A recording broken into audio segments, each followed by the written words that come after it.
Alright. 3, 2, 1. Alright, so this is Super Mario Galaxy for the Nintendo Wii, released in 2007.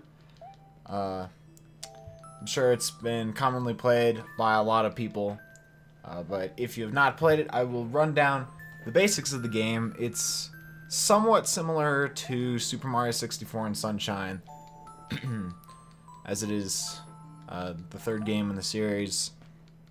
It's a 3D Mario game, not nearly as open world as the previous games, but you control Mario, at least in this category, Luigi in the Luigi categories. You move around with the control stick, and you can jump and all the stuff that you normally do in a Mario game.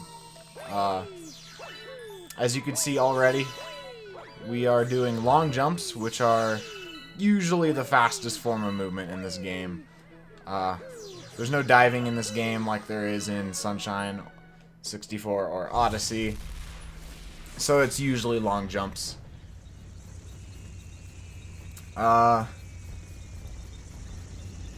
There's also, you can do triple jumps like you can in the previous games. A big thing in this game is spinning. And you spin the controller, shake the controller, and you can spin. I'll get into different spin heights in a moment. It's not too complicated. Basically, I'm just going to take this time to explain some stuff because in a Mario run, you have to watch this cutscene at the beginning. Or two cutscenes, really. And then we can start getting into the game. But basically with spinning, what that does is it's necessary for beating the game. You break special crystals that can unlock launch stars, and launch stars you also need to spin. Launch stars will take you from place to place. You'll be seeing those pretty frequently. Real quick, I'll mention the spin heights. If you hold A, you can spin higher or stay in the air longer as well if you do a jump when you're holding A. And depending on whether or not you shake the Wii Remote or Nunchuck, you can also spin different heights. For Mario, spinning with the Wii Remote makes him spin higher. Nunchuck makes him spin lower. And it's the reverse for Luigi. So basically what's going on here is Bowser is showing up, ready to wreak havoc like he is in all the Mario games. You may notice I'm playing in Japanese. Am I? I am. Even though it says help right there.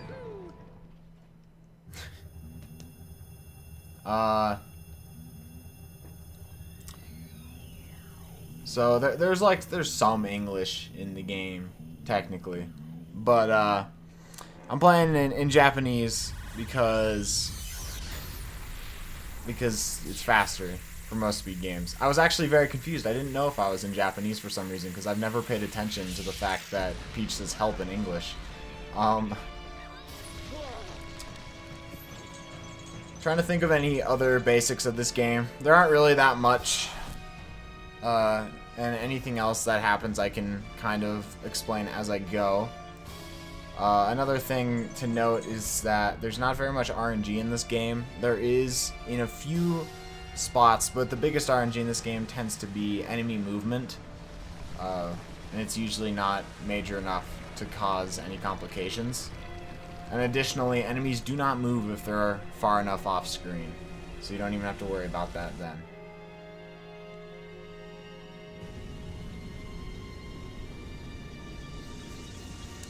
Another mechanic in this game is Starbits. Total, we're going to have to collect 1,000 Starbits for this run, because there are levels that only unlock when you're able to feed Hungry Lumas a certain amount of Starbits, such as Sweet Sweet Galaxy and Drip Drop Galaxy, which are both going to be done during this run. And Starbits just appear in a number of ways. There's way more than enough Starbits. You'll notice that I'm not going to collect Starbits on every level. That's because when you collect Starbits at the end of a level, it gets added to your total Starbit count, and the text box for that wastes a little bit of time. So we tried to get Starbits when we would be getting text boxes anyways, from like getting extra coins or something like that. So we minimize the amount of time we lose, though it doesn't make a huge difference. So yeah, you could read some donations. I'm a funny dude. Anyway, we're getting into the first real level of the game. This is Gateway Galaxy. And this is going to start off with a bunny chasing sequence. If you've ever played 64 or Odyssey now, you may recognize bunny chases. In this game, they can be managed pretty well because you can actually shoot starbits at the bunnies and hit them over. You can hit enemies with starbits, and it'll usually stun them. Because these are not enemies, it doesn't really stun them.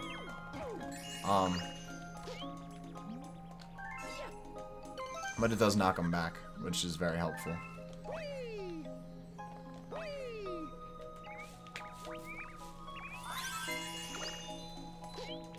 So we have to catch just 3 little bunnies here. They're always in the same position. One in that crater, one in the bushes, and one in this pipe.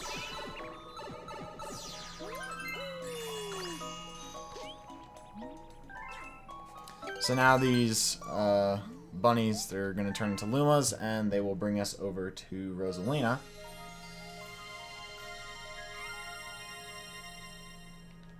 And she's going to give us the ability to spin.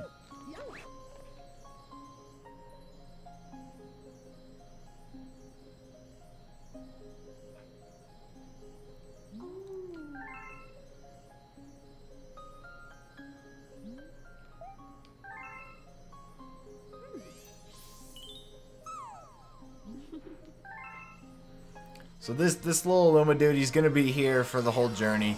With a few exceptions, he will show up every single time we spin. He doesn't really have a name. It's just Baby Luma. Galaxy 2, it's Young Master Luma. So he's upgraded in that game. So now we're gonna get into the first real gameplay, the first real part of the level. We will open up this launch star. All those crystals will break if you spin at the back, so that's why we go there. I'm gonna do a quick little thing. You can buffer spin. You can spin and then jump, and the spin hitbox will still be there for a moment after you jump, so that's what I did there. These star chips, we'll see these a couple times during the run. You collect 5 of them, and it will create either a launch star or a sling star. In this case, it creates a launch star. You'll be able to launch over to the next planet.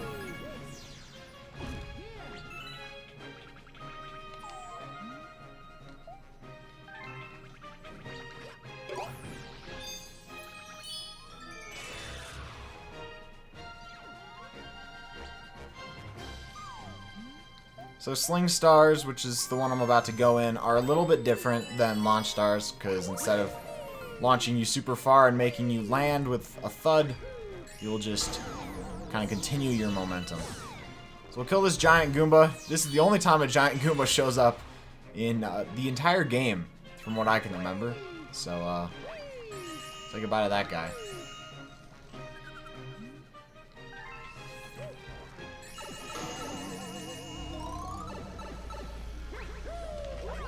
Right there, we're able to do a little skip. You have a couple frames when after you land to jump out of a cutscene. That Luma would normally talk to you about this grand star that we're about to get. But if you jump when you land, you're able to skip it, which is about 10 seconds on the Japanese version. I know I talked about the Japanese version already, but the reason the text is faster is because it scrolls faster, and it also... there's also just less of it because Japanese. A quick thing I will talk about, I was going to mention, is every time you go on a launch star and you land, you can actually cancel the animation one of 2 ways. You can either cancel it by jumping the frame that you land, or you can cancel it by pressing up and down on the D-pad very quickly. Basically going in and out of first-person mode, which is not frame perfect. We usually just do the up-down on the D-pad because it's much more consistent than trying to jump out of it. There are a few spots in the game where you cannot D-pad cancel normally unless you get a frame-perfect D-pad cancel, in which case Mario will will continue with his momentum. But basically, every single time we go on a launch star, pretty much, I'm going to be D-pad canceling when I land. So that's the sound that it makes, and at this point it's muscle memory. I don't even really think about it.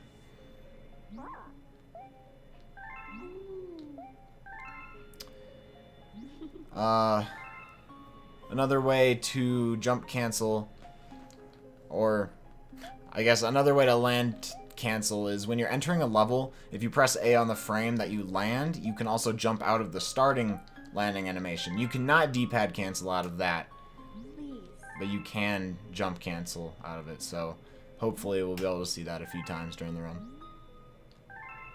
Look.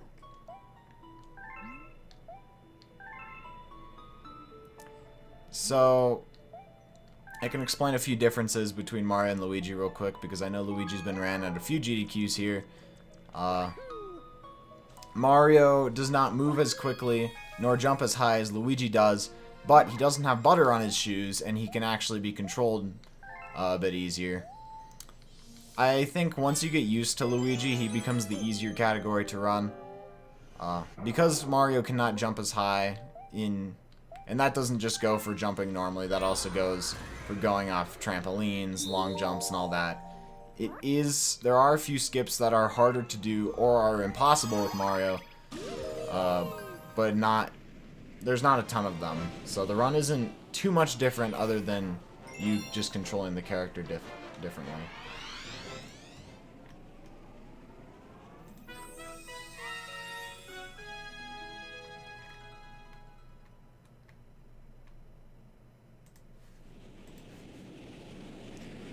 So this first level is pretty straightforward.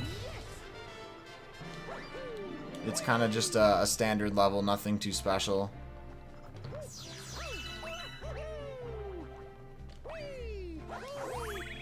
We'll see some more star chips here. There's a couple skips that we can do involving gravity, because all the planets in this game have certain gravity zones, and a lot of them can be easily abused to skip the way they might normally want us to go to the next one. Like in this next planet I'm about to go to, instead of opening up a vine and spinning on that, I'm just going to be able to triple jump into the other gravity section.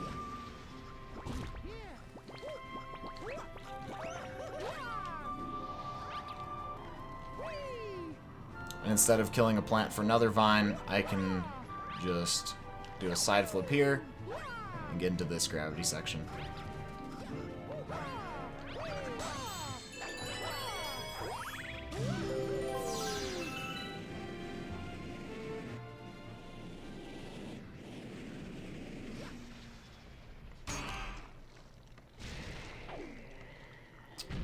So this is going to be our first real boss fight of the game.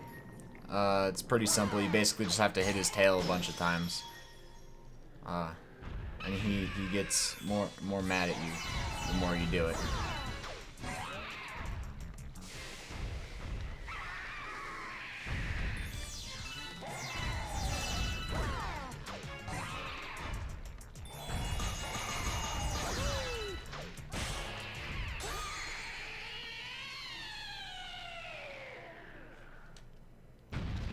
So this is like the Petey Piranha of Galaxy, except it's Dino Piranha.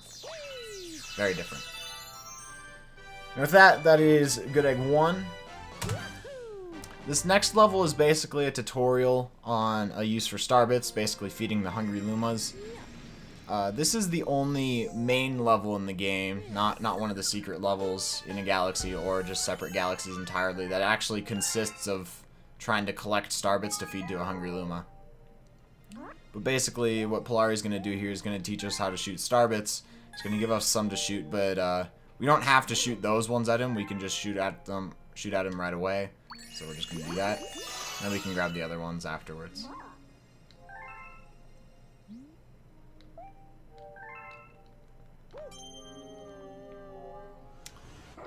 So here in Good Egg 2, we could just zoom through the level, but we have to collect 100 Starbits as best as we can before we reach the other hungry Luma, and when we do, we'll be able to finish the level. So there's a pretty easy Starbit route that we go. It's kind of hard to be low on it, but you know, it can always happen.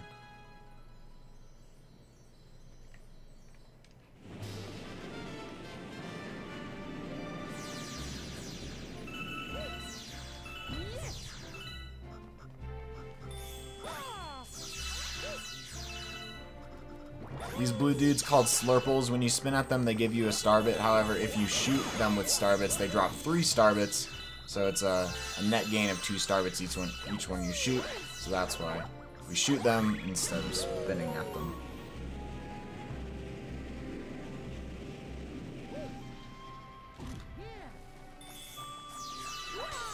This level's not really anything too special. Just collecting star bits. Ultimately, we're trying to get into that cylinder planet right there. There's a launch star at the top that will send us to the planet with the star that has an incredibly easy skip on it. I guarantee you most runners probably forgot it was a skip in the first place, because even casually I figured it out. It's pretty simple.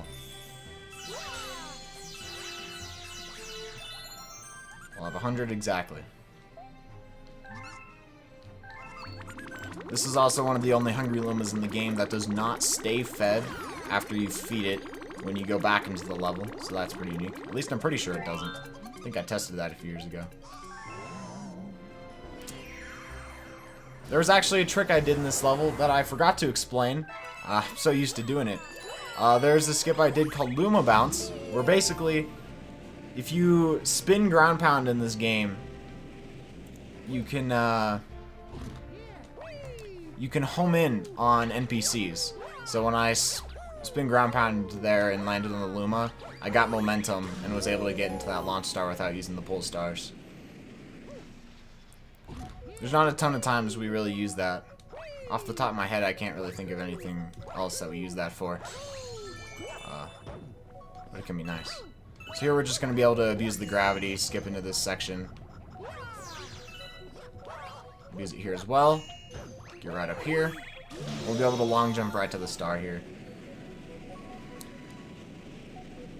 I can talk about momentum in this game. You get more momentum going backwards than you do going forwards, like if you're falling, which is actually going to be used in this next level, which has one of the biggest skips in the game.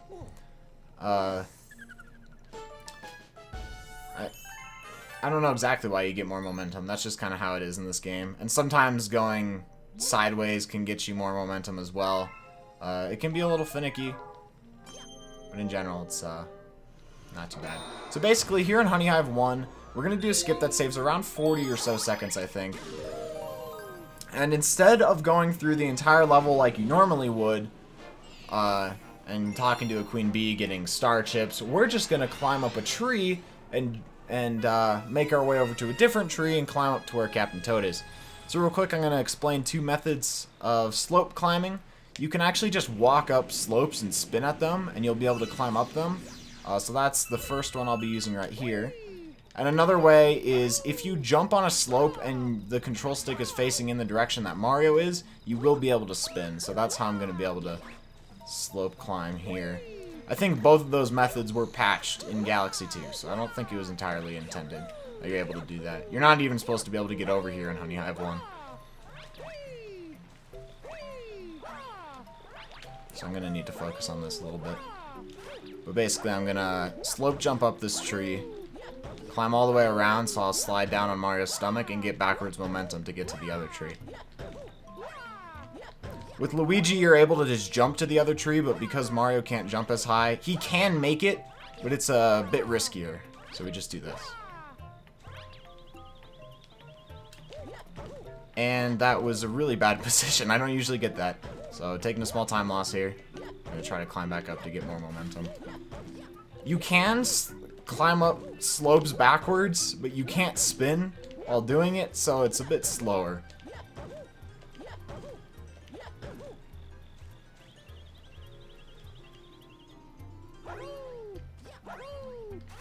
Decided to take a time loss there instead of falling off the edge and dying. I think it was a better decision. So we'll be able to just slope jump all the way up here, and there's Captain Toad, who's the end of the level, and we'll be able to talk to him. I'd also like to shout out Obnoxious 101. He is the blue Toad. Just shouting him out.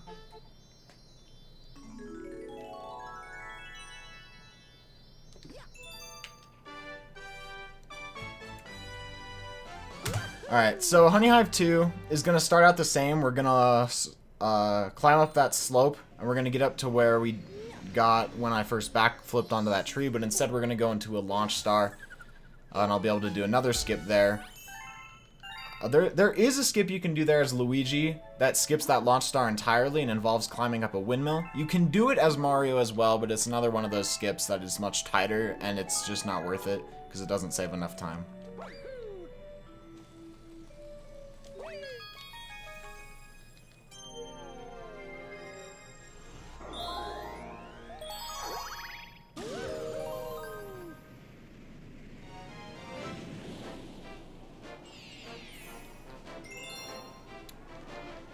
So a skip we're doing later in this level is basically just abusing gravity fields again. We'll be able to get sucked into that tower's gravity field there and just brought over to where the boss is earlier than they wanted you to do. Normally they want you to climb up a windmill by hitting a button.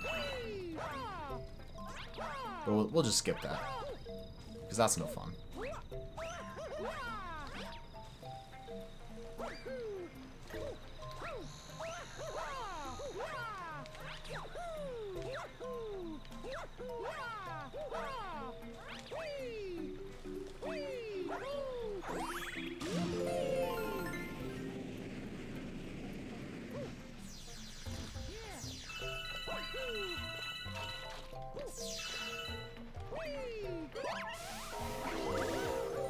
We'll just long jump on over here instead of going in that hole. Turn, do a backflip, and we'll get in the gravity field. And we'll be able to land right on that boss.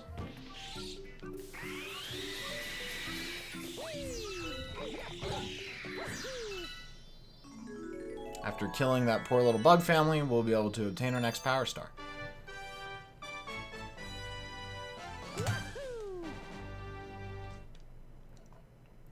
Alright, Honey Hive 3, we'll be doing another boss, this time not a mini boss, like that one was.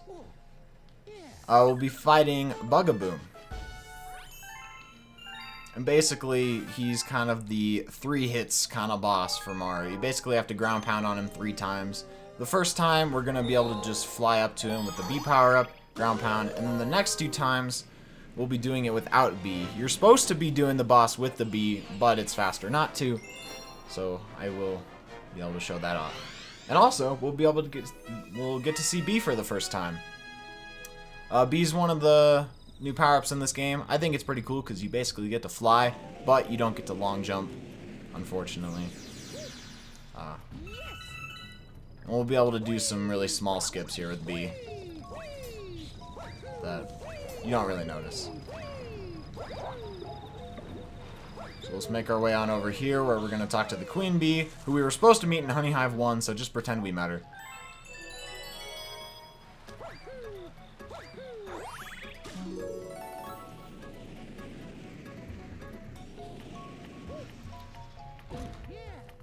So we're supposed to spin with those dandelions to get up higher, but instead we're just going to fly over, because Mario is more than capable of making it without the dandelions.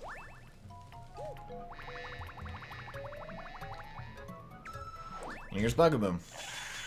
This first hit, he just stays grounded, so we'll be able to just fly over and hit him.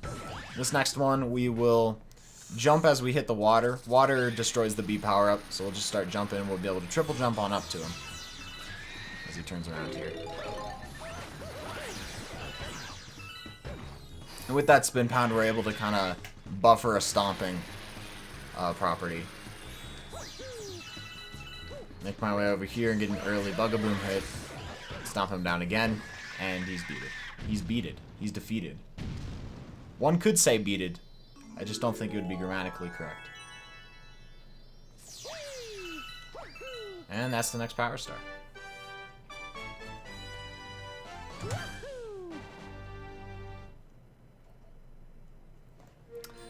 So Loop-de-Loop is a pretty straightforward level. The main reason we do it is so that we can just unlock the first Bowser Jr. level because it's faster than playing through Good Egg 3, which is unfortunate because I think Good Egg 3 is a much more interesting level, but it's pretty long. So basically Loop-de-Loop is just a motion control gimmicky stage. You tilt the Wii Remote to control the ray that you're surfing on and just go around the obstacle course. There's nothing too impressive here. We're going to stay like kind of close to the edge, but not too close, because I have fallen off a loop-de-loop before, and it does not feel good to do so.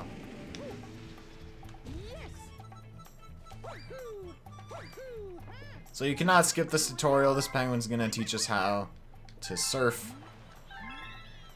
Even if you've said that you surfed before. He just assumes you don't know how to really surf.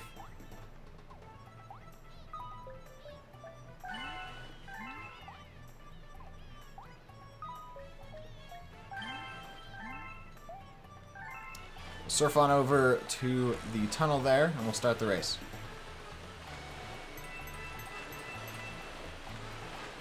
They give you a generous minute and a half to complete this course. It's going to take about a little less than a minute for me.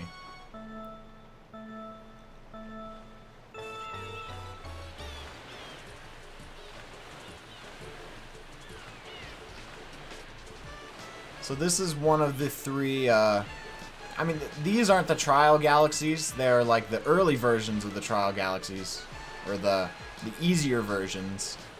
The Trial Galaxies are 3 galaxies that are unlocked later in the run that unfortunately we don't get to do in this run.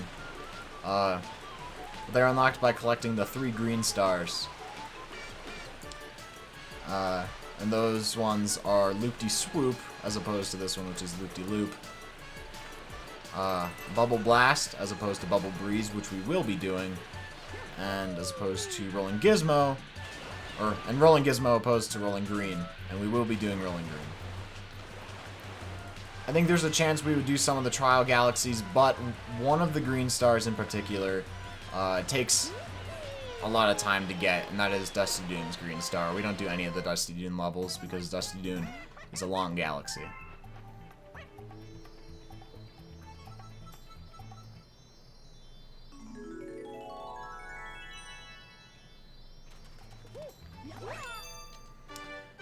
So we'll grab that star. We'll be heading on to another little quick level in the form of Flip Switch. We'll be seeing the switch panels we saw in Gateway Galaxy that unlocked the Grand Star. Actually, these ones are different.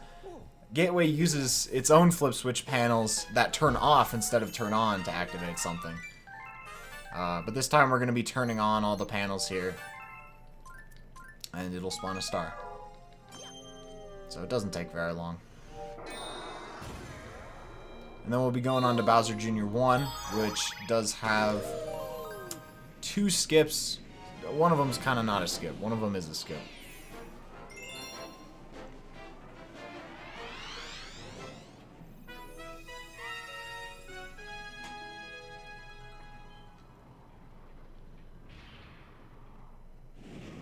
Some cycles here can be hard to make with Mario, so let's see if I can get a frame-perfect jump.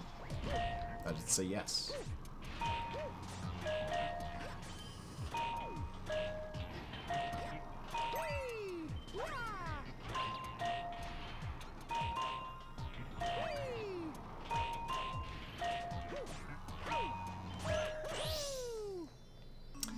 That flip switch is over. Here in Bowser Jr. 1, we're going to be abusing the fact that the planet that has Mega Leg on it, which is the boss we're about to fight, has an incredibly large gravity area. There are actually 2 ways you can triple jump to that planet. One is a little easier, and you triple jump off of the cage that holds the launch star. But there's another version that saves a few seconds. That's a little harder to... It's one of the only skips in the game I think is harder with Luigi because of his slower startup speed. But we're actually able to just triple jump off the starting platform to make it to the Mega Leg planet.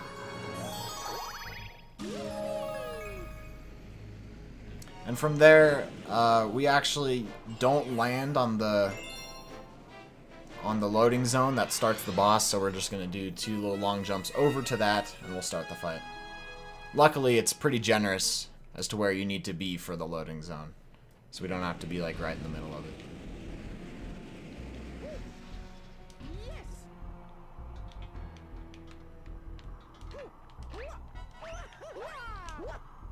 Just ground pound all the way down here. Mario doesn't break any bones, somehow.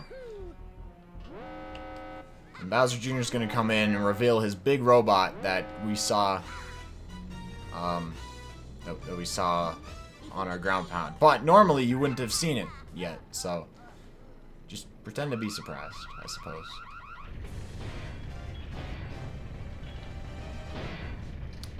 Basically what we're going to do is we're going to climb up his leg on the right, and we're going to see if we can get some extra momentum.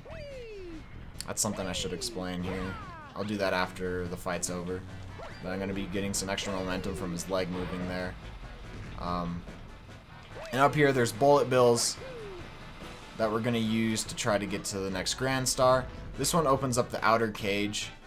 And normally what it wants you to do is use the bullet bills to break up these walls and then bring another one in.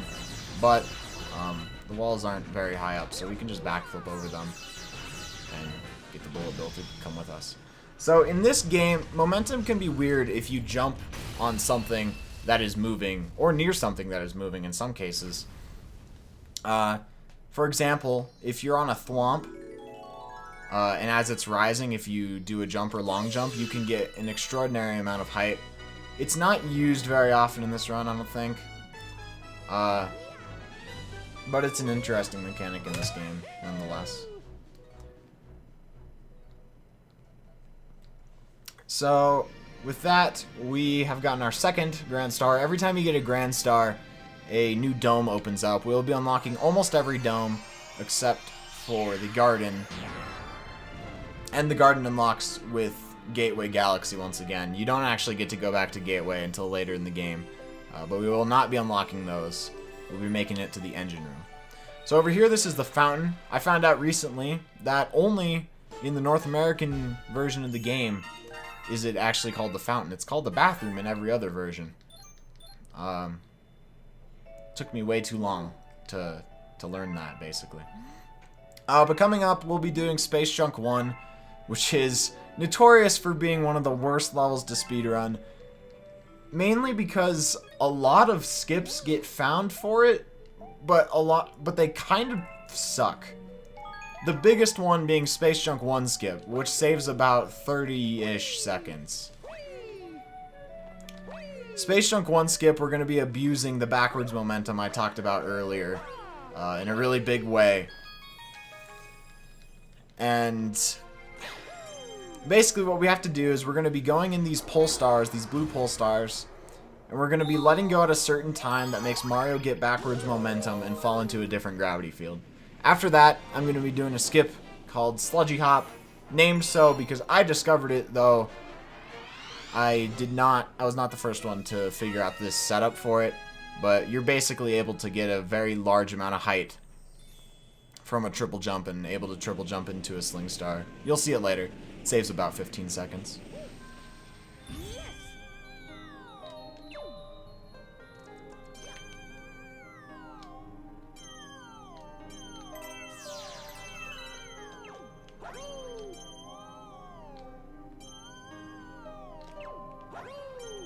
Unfortunately, Mario's being very finicky here. That may have worked.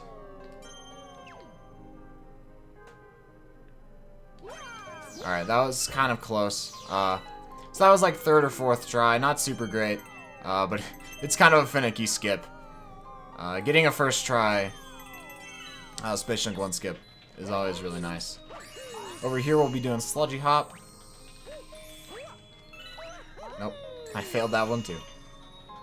This is why people don't like Space Junk 1. My angle was a little off, but I still got enough height, and you're able to just triple jump right into that Sling Star. From here, we're going to be collecting Silver Stars, which are a lot like Star Chips, but they spawn a star instead.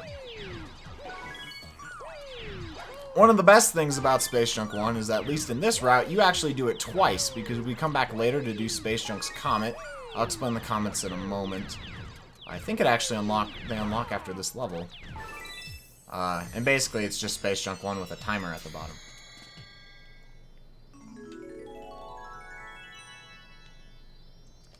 So that Sludgy Hop setup was found by Official Artemis 64. Would like to point out, I figured it out on my own as well, not realizing that Artemis was already doing it. But, you know, it doesn't matter. Oh, comets don't unlock after this level.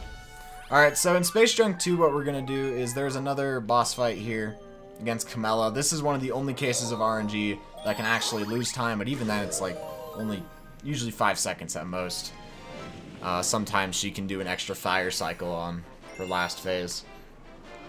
Also, this is the first time we're going to be using shells in the run. Shells in this game can most of the time work as predicted, but there's a weird auto-lock feature in this game. It doesn't have any visual indication, but sometimes Mario and Luigi will try to lock onto something on their own. And it's created weird instances where I have thrown shells backwards, and I still don't know how that is caused. We're just going to be skipping this little lever here.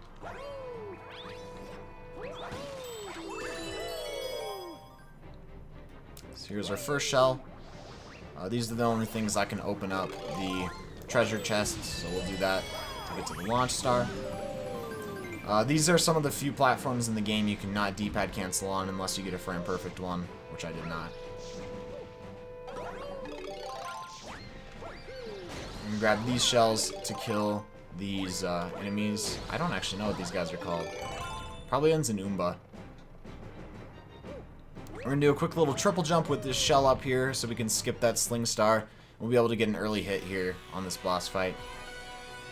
So I'm going to hope she goes left because it's a little faster if you don't do the instant hit. She's going to the right. That's fine. Doesn't lose too much time. So you can actually cancel the cycles you don't want. She always does a fire cycle there and then a shell one. So we're able to just throw the shell at her. And here she'll either do 1 or 2 fire cycles. Most of the time it's 1. I don't know what causes it to be 2. I don't know if there is a cause. It might just be random. So we got good RNG. Space Junk 2 is pretty simple, so we'll just be moving on to Rolling Green, one of the other beginner trial galaxies that I mentioned earlier. Rolling Green is another motion control based level where you tilt the Wii Remote to control a ball and try to get to the end of the level. It's pretty easy. There is one skip we do in it though where we'll be jumping off an edge. Looks like we're gonna die, but we don't. Don't worry. We land on a nice little track. There's a cool skip you can do here in 120. In 120, we do Rolling Gizmo first, and if you do Rolling Gizmo first, you actually are able to skip the tutorial in this level. But, you know, since we don't do Rolling Gizmo, we're just going to be reading through the tutorial. Doesn't take too long, so it's not too big a deal. Nice little Mario 3 remix here. You can always love that. Something to note, these little boards you can talk to, there's a lot of them. They have names. There's like Philboard, Gilboard, Jillboard, probably Billboard. So that's always nice. So we'll just be able to jump off the edge here. And we land on the track here and we'll keep going. You can actually jump off to the left, but you land on a part that's sort of uphill and you move way slower.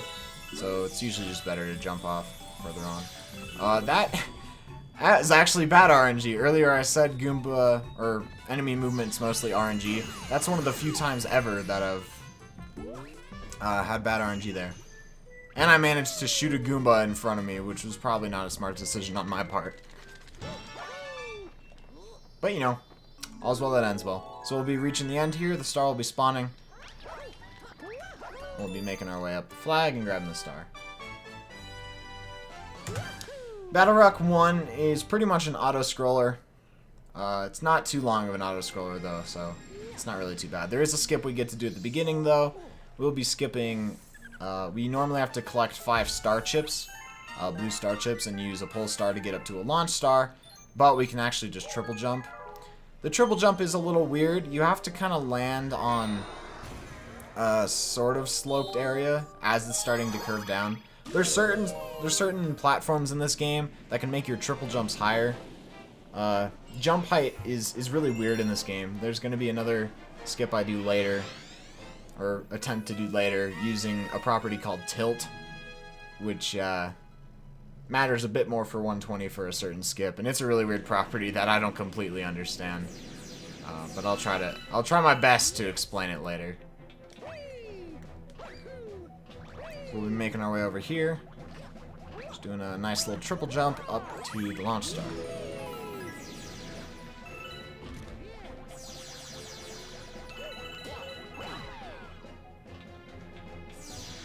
We'll spin into here, start the auto-scroller. So for now, this is mostly I'll collect starbits here, and then I can just do whatever the heck I want.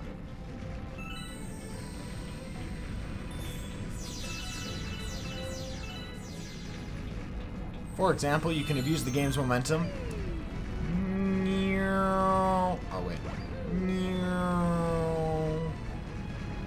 you can make it an airplane. You can also just mess around on here if you want.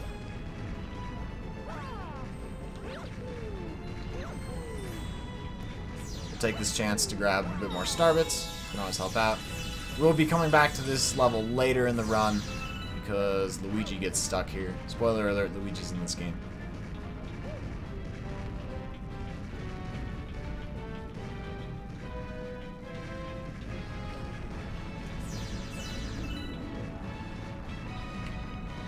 So I'll be positioning myself here and just doing a quick triple jump, getting off this disc early.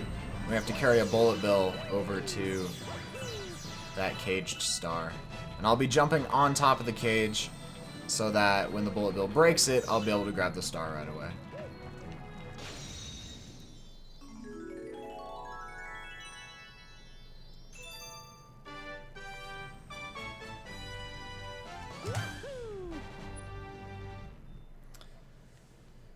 Battle Rock 2 is fairly uneventful. This is one of the only times, if not the only, no, not the only time. This is one of the only times in the game we use the first-person mode to do skips.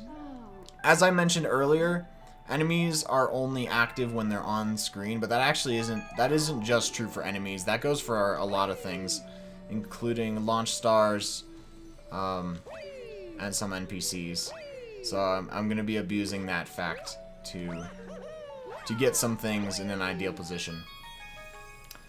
So the first one I'll be doing is with a launch star. You may notice that when I've been spawning launch stars, I'm not able to spin in them right away. They have a slight cooldown. So in this game, they fixed that in Galaxy 2. You can spin in them almost right away in Galaxy 2. But what we're going to do is we're going to be reaching a planet here. We have to blow up a cage with a Luma, and after we do that, we're going to talk to the Luma, and while it spawns a Sling Star, we're going to look up at a launch star for a few moments to let it spawn, so that when we use the Sling Star from the Luma, instead of shooting over the launch star, we're able to just spin right into it. Nintendo compensated for you not being able to spin in it right away by throwing some coins above the launch star to make it look cool. But we can just skip that. You know, unless I fail it, which is possible.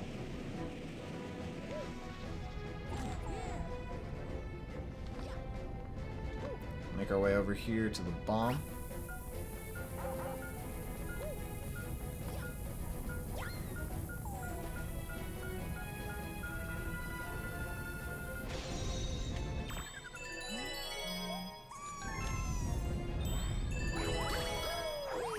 There we go. We can go right in without even grabbing those other coins. We'll be using first-person strats again here, or not right here, in an area after here, to move a Luma in a caged crystal in an ideal position so that when we shoot out of a cannon, we'll be able to just shoot right into the Luma and without having to wait for it to get into the right spot. Because unless you're looking up at him, this dude, he's not moving.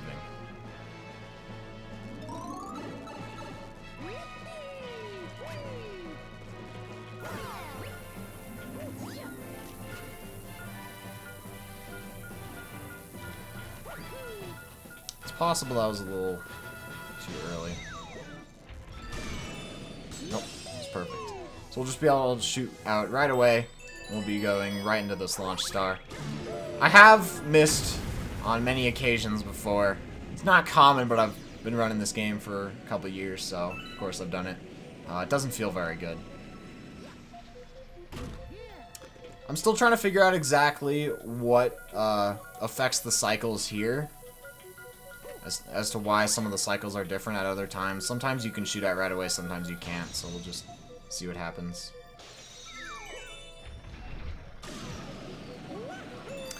And we'll be grabbing the star.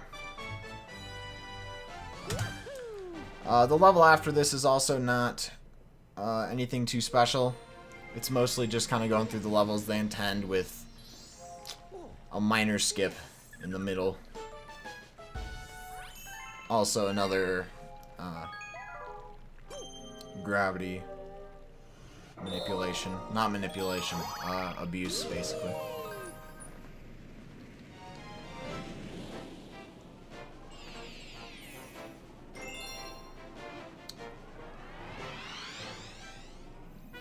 At the end of this level, there will be another boss fight that can be done very quickly, but there are some things that can get in the way.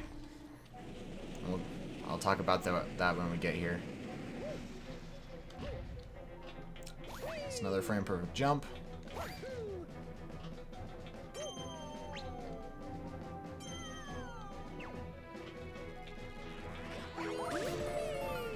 We'll be able to skip this auto-scroller here. Just do a quick little triple jump. Or not. Whoa, where are you going, Mario? Barely missed that, it's fine. I'll see if I can try to shoot this Topman before I land. Shoot him right into there. So we can just long jump over. For some reason right there, if you crouch, you'll never walk into the lasers, so that's nice.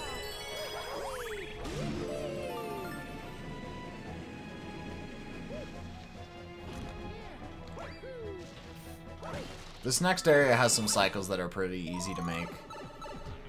So we're going to be doing a quick little skip here. Instead of going to the right like they want us to, we'll just triple jump up here. I don't even remember what's completely over there. I think there's just some stairs you can climb up or something. And instead of going on the trampoline they want us to, we can just triple jump. Easy gravity abuse. We'll also be able to skip this trampoline by just triple jumping into the Sling Star. After this, we have to kill 2 Topmen. I'll go and spin at one and shoot Starbits at the other.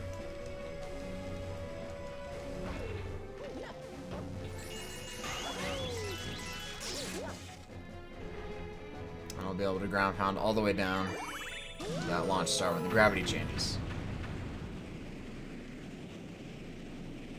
So for this Top Maniac fight, what you have to do is you have to jump on him, and then he gets stunned, and you have to hit him into the lasers. You have to do that 3 times. And there's these yellow dudes that can get in the way, so we try to kill them with Starbits. I was almost unsuccessful in killing one of them. If he gets bumped after you jump on him, you can't hit him right away into the lasers, but luckily that went pretty well. So now we're going into the first Bowser fight of the game. All 3 Bowser fights in this game, visually and conceptually, are pretty similar, but in every single one, the fight and like speedrun strats are a little bit different. So I'm going to be doing a skip here at the beginning of Bowser 1 that I don't think actually saves time. The cycles are just a bit friendlier for it, and it looks cool. Well, kind of. Depends who you are. I'm basically going to be doing a death warp. I will backflip into a checkpoint of another area, and when I die, I'll spawn somewhere else. You can't just long jump normally, but again, the cycles can be pretty unfriendly when you do that. Then from there, it's just quick movement and one little skip to get to Bowser early. And I will explain what we do during the Bowser fight. Nice long jump.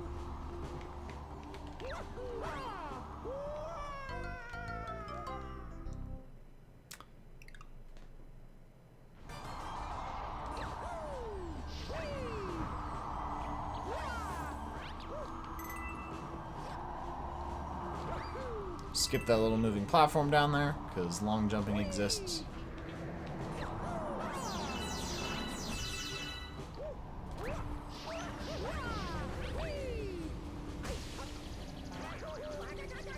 We usually try to long jump before that thwomp gives us extra momentum. I actually long jumped too early there, got damaged. That was not on purpose, but it kind of worked out. So I mean, it was definitely on purpose. That was a new strat.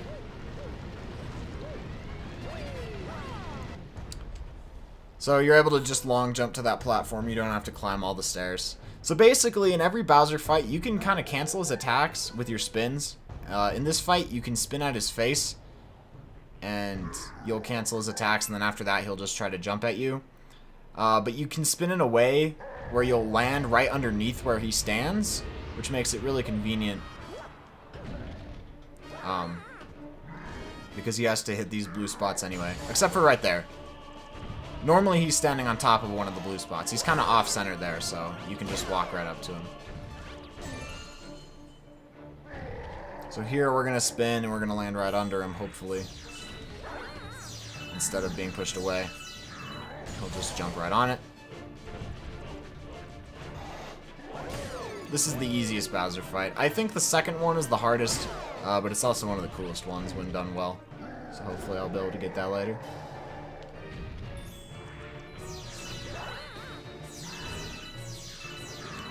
Just do it one more time, and the Bowser fight will be pretty much over. Just have to hit him one more time here. Oops. Spin into the long jump, because you can buffer the spins. Alright, so I'll try to explain tilt, I guess. It's not too important for runs, but Beach Bowl 1, the next level I'm about to do, is the only level 90% that uses it. There is a value in this game. If you really want a good explanation, you can go to YoshiFan28's YouTube channel. Actually, I think it's his research channel. I don't know. He has good Galaxy videos there, including one about tilt. But basically, there's a value in this game that is stored depending on the surface you go on, and it can sometimes just get stored anyways, even after you leave that surface. I think they fixed it mostly in Galaxy 2. I'm not positive. But basically, sometimes, depending on what that value is, you can jump higher or lower based on it. And if you get good tilt, you can triple jump a little higher and make some skips possible. There's a skip here you can do utilizing tilt. It's not too difficult, and if you fail it, there's a really easy backup. But a more impressive version or a more impressive skip you can do is in Dusty Dune. Dusty Dune 2 and Dusty Dune Comet. And basically what you do there is you manipulate the tilt to triple jump right into a star, skipping, doing a large portion of the level. I don't know exactly how much time it saves, but it's probably over 30 seconds. But Beach Bowl 1 is basically a bunch of skips. There's a couple of stuff they want you to do, but we're not going to. Also, we're not going to climb up the stairs here. We're just going to triple jump, because the stairs are slow. I guess in a moment I'll explain comets as well, because I forgot to do that. Comets... Well, basically, comets are just levels that show up, either harder versions of previous levels, or the purple comets, which unlock after you beat the game, are collecting 100 purple coins. And they're on a cycle. I'll talk more about that in a moment. Basically, they want us to collect the star chips here, but we're not going to do that, because that's supposed to launch us right up here where my star cursor is, and then you're supposed to go around, take some switches, and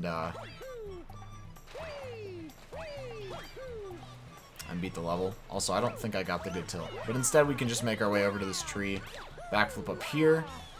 This is where tilt would be used. I got a lucky ledge grab at the very least, so I was able to make that. But that's a weird wall because you cannot wall jump off it, so you kind of have to utilize tilt. So Beach Bowl 1's a quick level. Beach Bowl 2, basically what we do is we talk to a penguin. He says that if you get a golden shell, he'll give you a star, or you'll win the swimming test. So we'll go take a gold star from a penguin, and that's all Beach Bowl 2 is. I guess I could talk about frame perfect ground pound since I might get one here. Normally you can't ground pound right out of a long jump. You have to spin and then ground pound, or do a spin ground pound. But if you spin and ground pound at the same exact time, on the same frame, you'll just do a normal ground pound. So basically, I could talk about comet cycles. Comet cycles are kind of what they sound like. The comets are on a cycle. You'll play one level and a comet might be there, but if you play a different level instead of doing that comet, the comet will disappear for a few levels, potentially. I don't know exactly what all the cycles are, but it's routed in a way that it's comet cycle friendly. So it's not RNG, so that's good. But if you do levels out of order, it can screw up the comet cycle, unfortunately. So that's why it's important to stick to the route as best as you can. So I did not get the frame perfect ground pounds, but there's a couple other opportunities to get it. We'll just jump on over here, give him the golden shell, and he'll give us a star.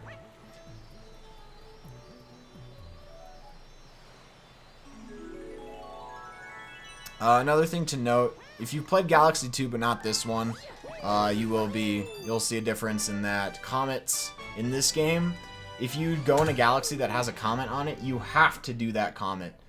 You can't do a different one, whereas in Galaxy 2, once a comet is unlocked, it just stays in that galaxy. Personally, I think that's better. So Beach Bull Secret, basically what we're going to do is we're going to grab a shell, throw it into a treasure chest, and go on over to a secret part of the level. There is a skip you can do here at the end, but it's a little harder with Mario and probably loses time. So we're just going to be using Cataquacks, which are the dudes from Mario Sunshine, the little ducks. If any of you guys like those little duckies. With Luigi, it can be more viable to do the skip at the end. That's a frame perfect ground pound right there. So that's what I was talking about earlier. So you can jump out of the water here with the shell, make your way over to the treasure chest. There's a short little skip we'll do here. We can just triple jump up to a giant coin that will unlock the ice flower instead of using a Cataquack. The ice flower is... I think this is the first game it's in. Yeah. It was, yeah, New Super Mario Bros. Wii was after this. But in this game, you just turn into ice, which is pretty cool. And you can go on water. Somehow you can wall jump up those waterfalls despite the fact they're flowing downwards.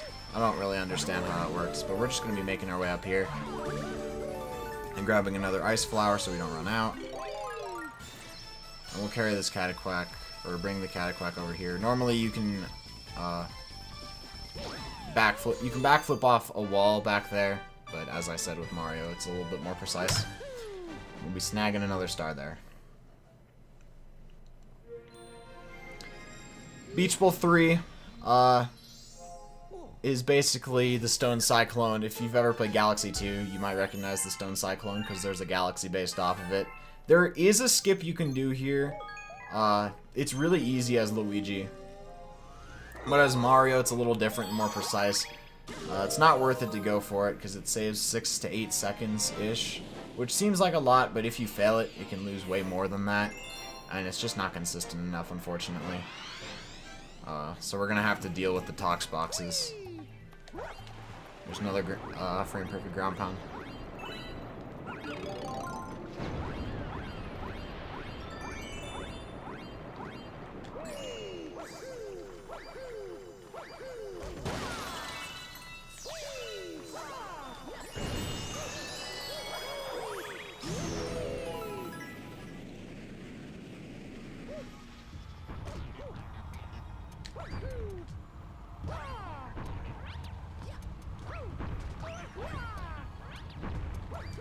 So we're basically just trying to make our way to the end of this as quick as we can. Normally we'd veer off to the left here as Luigi and long jump to the star, but we can't really do that as Mario.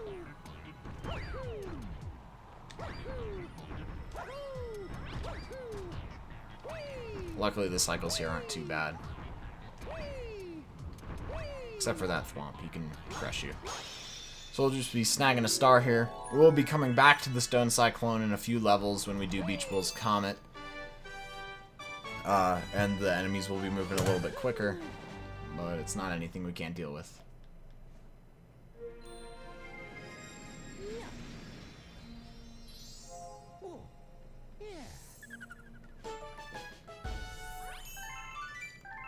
So here we're going to be going to Ghostly Galaxy, and in this level we'll be seeing Luigi for the first time. We're going to save him from a mansion, appropriately enough. You know, Luigi's Mansion, all that stuff.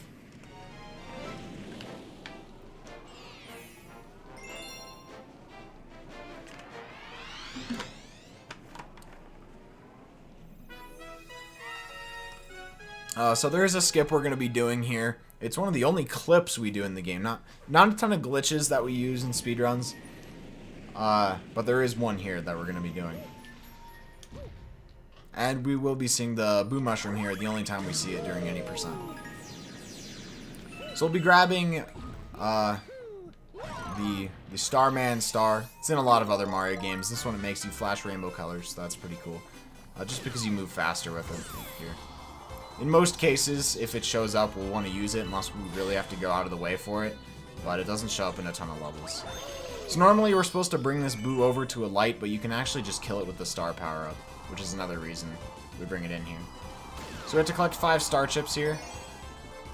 There are some faster strats here you can do with Luigi, but it's harder to do it with Mario, so I usually just go this way. Sometimes you can go around that flame, sometimes you can't. I don't really know what determines when you can and cannot do it. We'll be unlocking this launch star. And here we're going to utilize pull stars to clip into the mansion and skip a little key section and a Boo Mario section.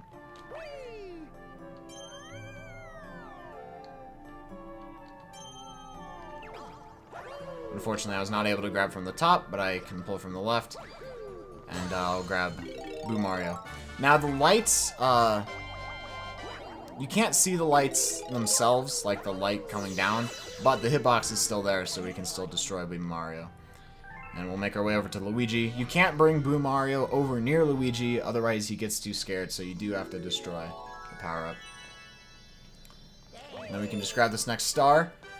Now, because we got Luigi, it's going to bring us back to the observatory.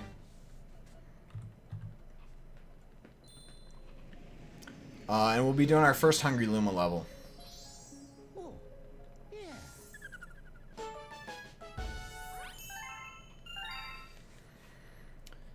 So what we're going to do here, Rosalina is going to go tell us to talk to Luigi, which we actually will, because we need to do that to start unlocking the levels in which Luigi finds power stars. So we're going to make our way over to Sweet Sweet, and what we're going to do is we're going to feed this Hungry Luma, then go away from it and talk to Luigi. And this saves a bit of time, because what it's going to do is it's going to spawn the launch star. And as I mentioned earlier, launch stars take a moment before they can be utilized. So if we long jump away, we don't waste the time it takes to load it. So we're going to talk to Luigi here. And after Sweet Sweet, he's going to send us his first letter telling us that he is in Good Egg Galaxy. There are 3 Luigi levels in this game, and we do all of them in this run.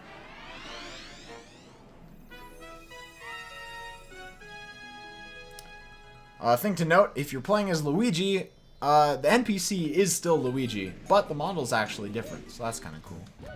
So Sweet Sweet's a nice short level. It's pretty fun. Basically, it's a bunch of long jumping, but there's precise long jumps because you don't want to fall down the holes. A cool little thing you can do is on this next area. These holes, these shapes and stuff are actually all on one giant disc. You can get on the other side of these walls by jumping down and spinning up on the other side. It can be a little precise, but you can ride around the disc to the other side. It's not really useful. Definitely not fast, but it's cool. So we'll just make our way over to the end of Sweet Sweet and grab the star. So this, now the male Toad's gonna tell us about Luigi's letter. The other Luigi letters, you actually have to talk to Toad yourself, but you usually don't forget it after you've been running the game for a certain amount of time. But who knows, maybe I will talk later.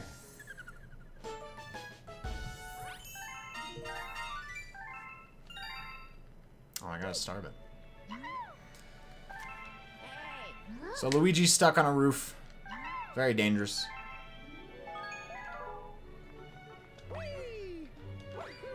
we're going to make our way over to Good Egg Galaxy. This is actually the shortest level in the game. What you're supposed to do is you're supposed to take a pipe, a short little pipe room, make your way on top of the roof to where Luigi is. But even Nintendo must have realized that you can just triple jump up to the roof. There actually are fast strats here. You can, using slope climbing, you can actually triple jump on the roof and walk up and spin. So you don't even have to spin. It's faster to do that. So Luigi doesn't do his little spinning animation when you spin near him. That saves like 2 seconds or so. But yeah, that's like the easiest level in the game. You can just triple jump up to the roof and get a star. It's pretty silly. Here we're going to be doing, I think this is the first comet we do, Honey Hive Comet. It is a cosmic clone comet. Basically, we have to race against Cosmic Mario to the star. But you know, I'm a speedrunner, which means I'm probably going to win this. Another interesting thing, the Luigi runs here. Cosmic Luigi is actually one of the only differences in Luigi's levels that don't have to do with Luigi just playing differently. Because Cosmic Luigi is harder to beat. But, you know, if you're speedrunning, neither of them are too hard.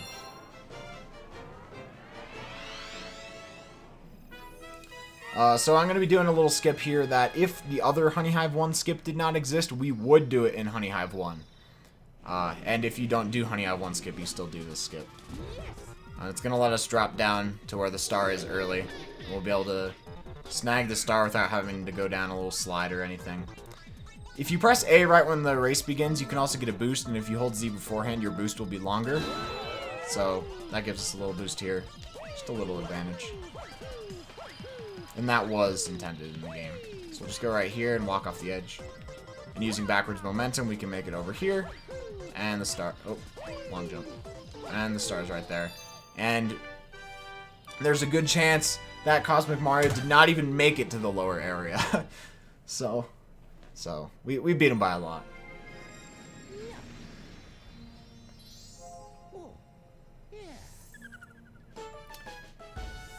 Alright, so Beach Bowl Comet is the next level we're going to do. As I said earlier, it's basically the Stone Cyclone with faster enemies. So it is, I think it's a little harder than Beach Bowl 3.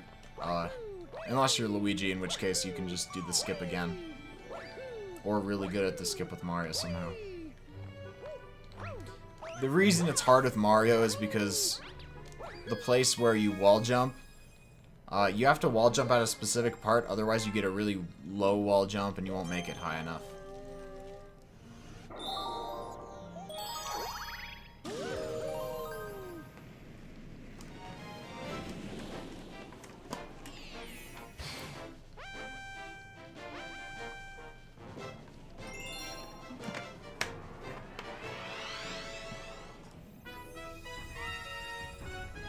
So, if you've played Galaxy 2, you may notice that while these guys are moving quickly, they don't move nearly as quick as they do in Galaxy 2.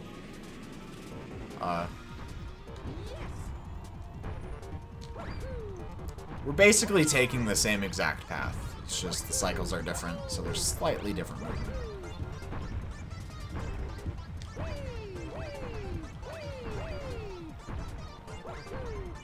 There's a cycle here that looks kind of tight to make.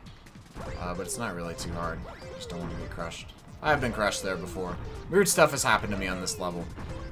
There's a number of weird levels in this game.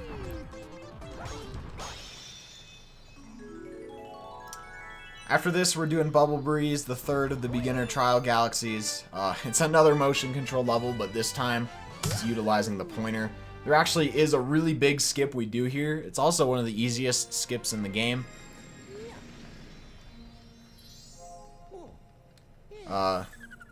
But basically, we go into a bubble, and we use the pointer to push the bubble around.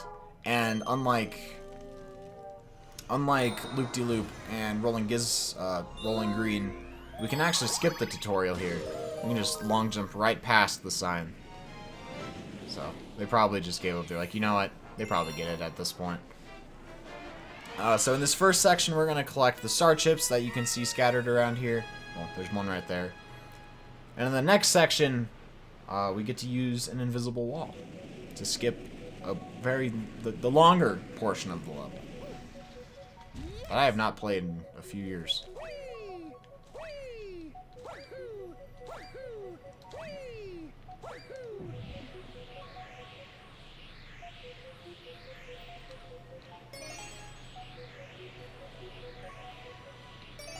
Nothing much to say here. Just follow the path of star chips.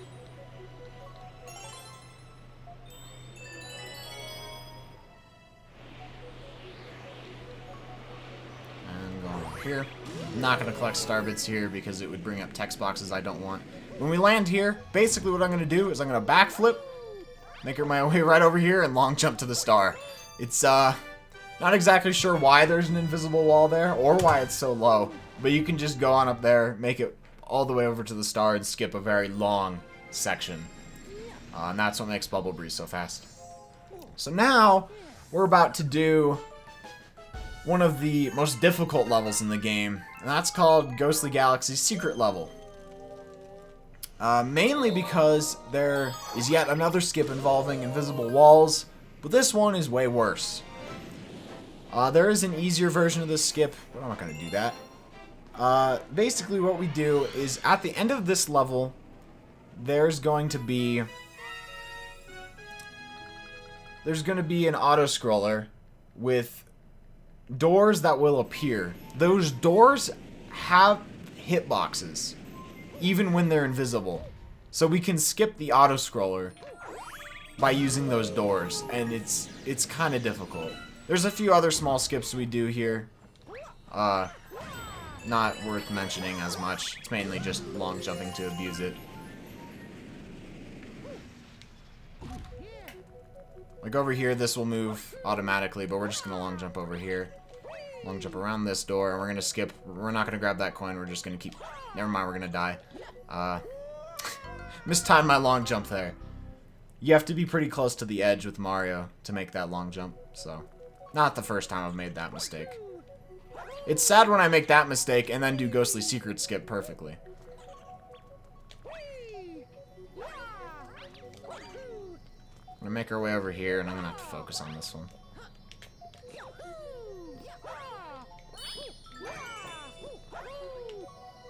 And I died. Held up for a little too long. I have to try to land on another invisible door there. The skip, I've lost many runs to this skip.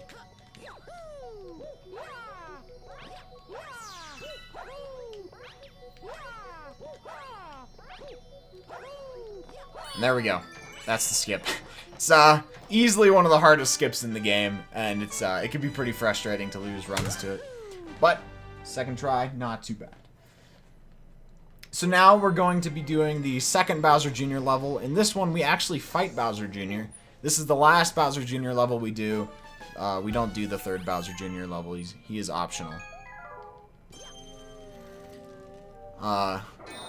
So here what we're going to do, at the very beginning, what we're supposed to do is we're supposed to use a cannon to shoot to another ship with a pole star, which we are going to do, but we're going to shoot to the second ship with the second pole star. So instead of just shooting forward, I'm going to hold Z when I go in the cannon, because if you do that, you zoom out, and I'll shoot to the left, and I'll be able to get to a different cannon. And then I'm going to go in this quick little auto-scroller, and then I'm going to do some quick shell throws and movement for Bowser Jr. 2. He is one of the more technical levels in the run. And as I said earlier, the shells having weird mechanics, it factors a lot into this level. It can screw you up sometimes. Sometimes Mario will just try to home in on like a bullet bill that you don't want. And as I've said, I have thrown a shell backwards somehow.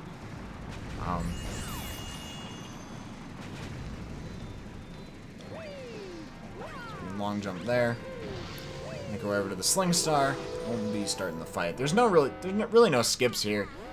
It's mostly just playing well.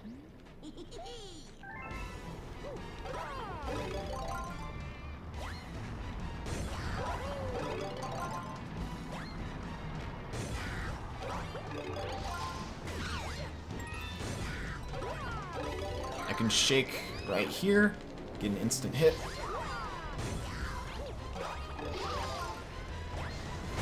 throw that before the bullet bills are shot out so Mario doesn't home in on them. And I'll take out Bowser Jr. very quickly. So, Battle Rock Comet is the next level coming up here. It's basically just the top Maniac fight from Battle Rock 3, but you only have 1 health. Other than that, it's the same exact thing. And here you have to talk to Toad, otherwise you won't get the Luigi letter, which is a mistake new runners will do quite often. I did that for a while when I started running the game. I would forget it. I haven't forgot it in a little while, though, so probably not going to forget it, especially now that I've talked about it. And then we're going to be doing another short level, and then we'll do Space Junk Comet, which, as I said before, is basically Space Junk 1. So we'll see if that goes a bit better than the Space Junk one I had earlier.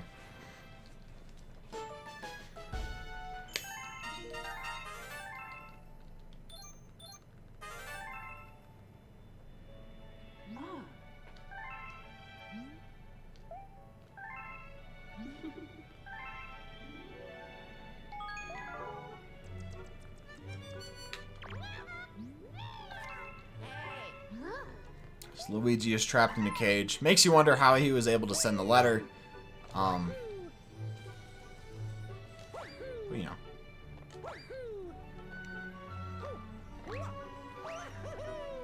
I guess I haven't really talked about this much, but I should mention it's not having to do with the game, more just for GDQ staff. There's plenty of time for donation reading, as you can probably tell, so that should not be a worry. Can be talked about after every Grand Star, all that stuff, when I'm going into a level, especially in this section.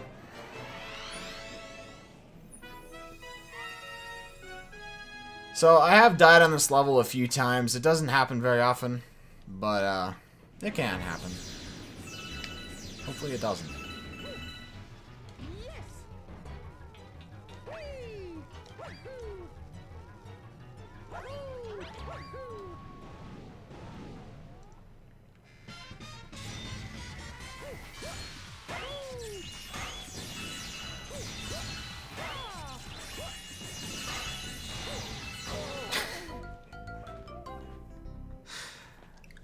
That's embarrassing. So, I was trying to kill a yellow dude, and it kind of distracted me, and I died.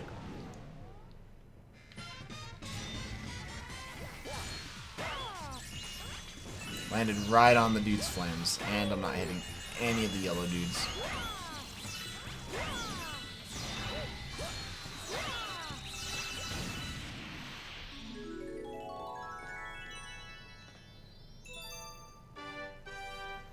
Hurry Scurry is a level, another just a really short level that we're about to do. There's really no skips other than us long jumping into a launch star instead of falling down into it. It's not too bad. Basically, we have to collect notes, and when we do, it unlocks a star. But, I mean, the notes play nice little, a nice little tune. Not really. Just plays notes. We'll get to hear a tune later, though, with different notes.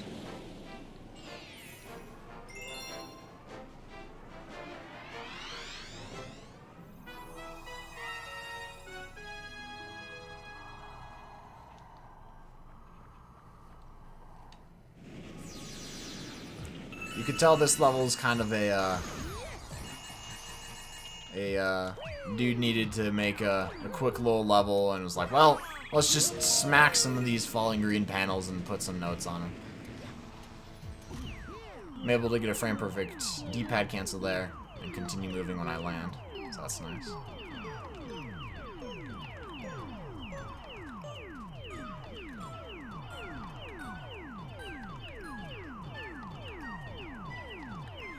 Sometimes Mario can get caught when trying to walk to the other green panels. He usually doesn't die, but it can lose time.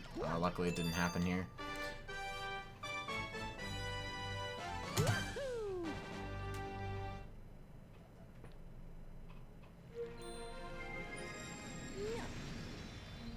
Space Junk Comet's the same thing, but it's a speed run think it's 2 words in the English version.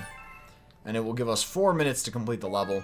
Ideally, we can complete it in 1 minute, so we don't really have to worry about that.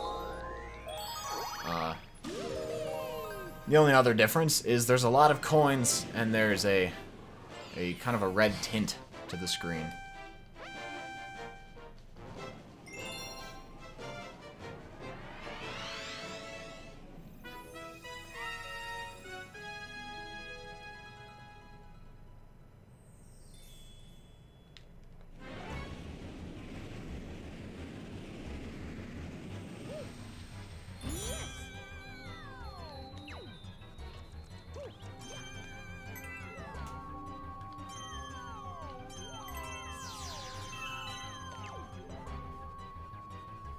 Looking like a first try skip there, so that's nice.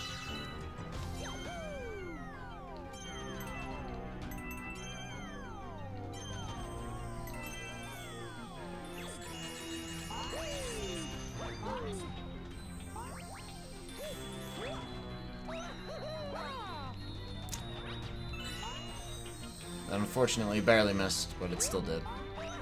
And that one's fine. Still better than the Space Chunk one I had earlier. And we'll finish it off with these silver stars once again.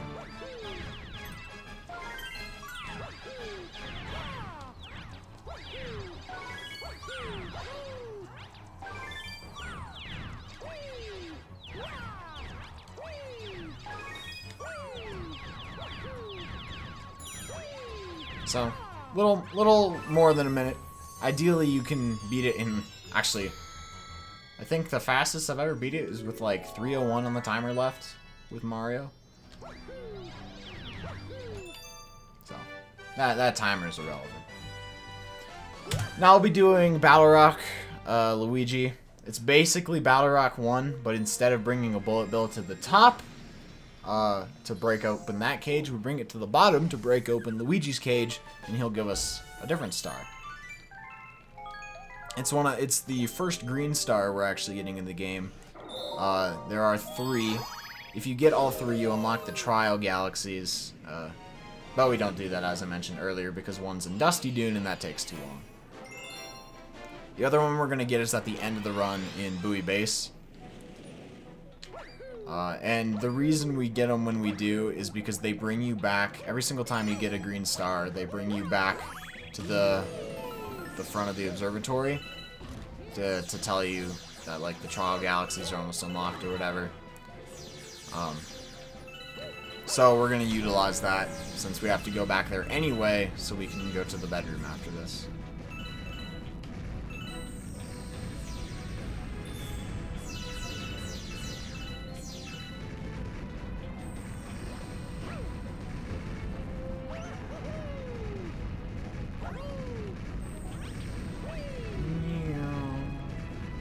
So this would also be a good time for donations. It's just another auto-scroller.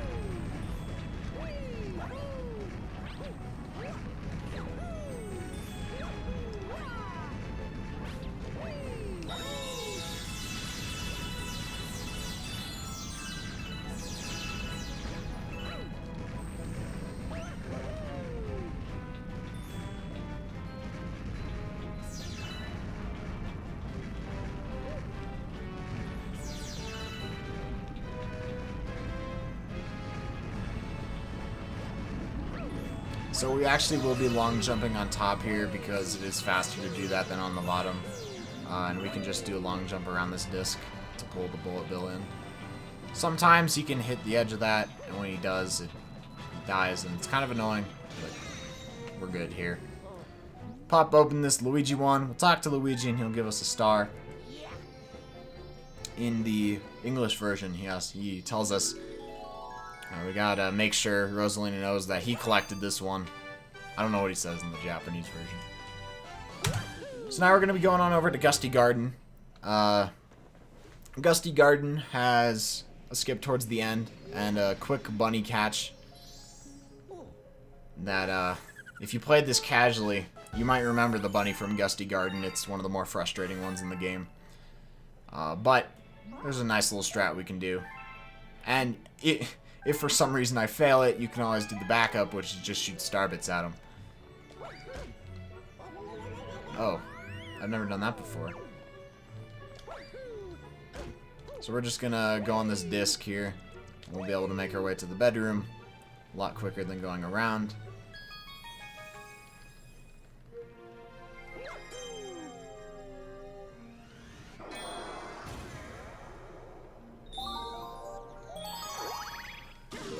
So there's some cool skips in Gusty Garden 3, but for the most part, Gusty Garden's not too eventful. This is the galaxy that most people remember the music from. I know a lot of people think the music's really good, or at least I used to hear. I personally don't think it's nearly as good as a lot of people say. There's a lot of tracks I like more. You know, it's an okay song, I guess.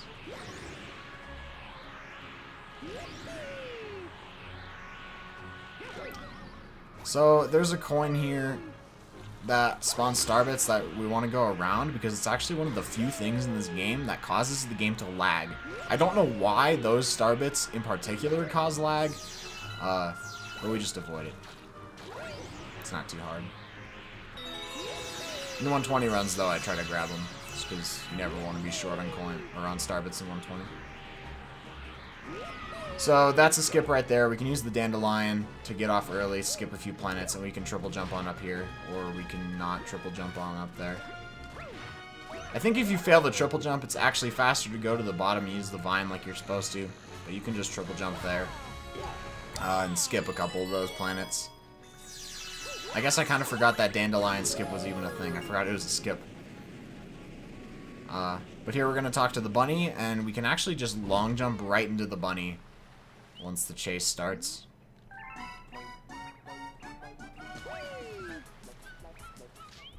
There we go. The bunnies are on a set path. I think they only turn around if you, like, go in front of them.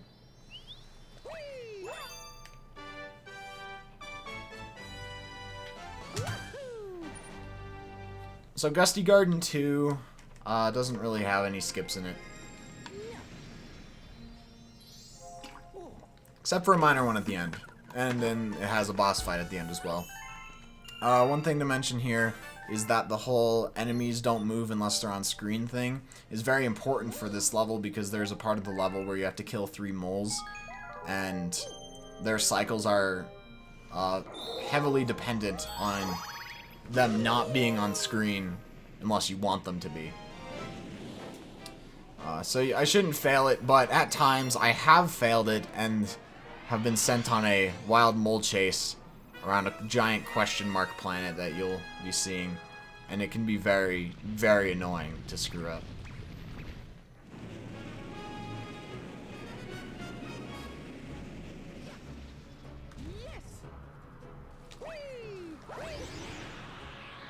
One thing I should say, if you long jump into these dandelions, you get a little boost when you start moving, so that's why I do it.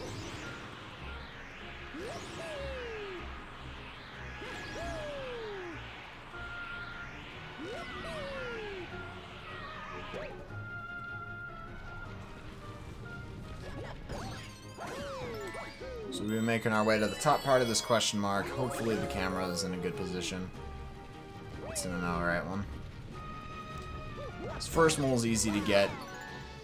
Second mole should be showing up right about now. There we go. And then the last mole's right here.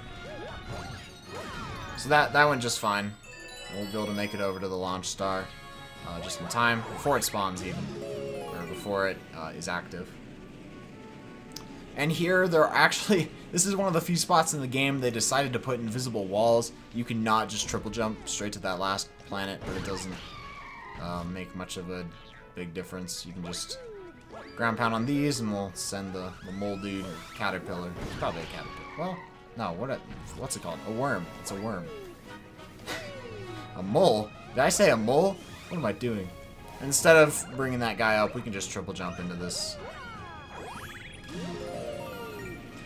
Alright, Major Bros is the boss here. He's basically like the normal mole enemies, but in boss form. He's going to be digging around, and when he pops up, you ground pound near him.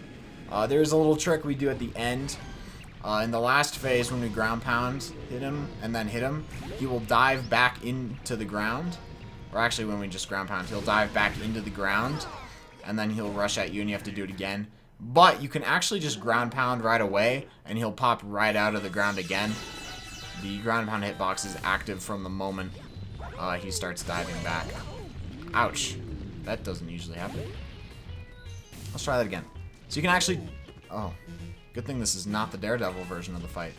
You can jump over this guy. You can jump over this guy, and then ground pound immediately and hit him. You can stun him with star bits.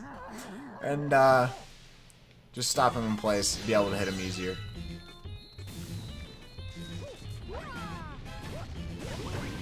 So a double ground pound here, he'll pop right back out of the ground, and you can hit him.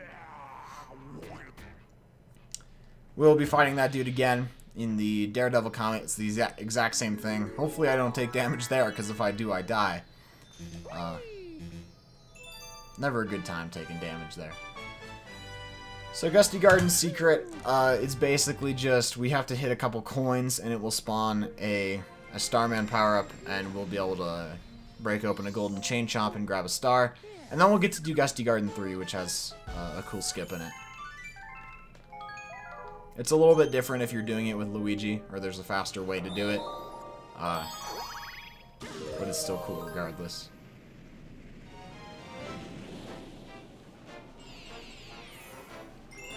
There's a minor skip we also do here. We'll be carrying this Dandelion over to that planet, but instead of landing on that planet, we can use backwards momentum to get into the planet above it without having to open up a vine from the Piranha Plant. An interesting thing to note, I think vine speeds in this game are actually random, but they all usually move so fast it doesn't matter too much. But we will be using a vine here. So we'll spin at correct times to get all these coins. Use backwards momentum here. Grab this coin. Open up the vine here, and then you can backflip here, grab on the vine higher up, and get the coin in one fell swoop. And we have Starman. So long jumping and running with Starman, long jumping instead of running with Starman is about the same. I think running's a little bit faster from what I can tell, but it's mostly the same. So we can just run on over. Make it to the star. Now we'll do the more fun Gusty Garden level.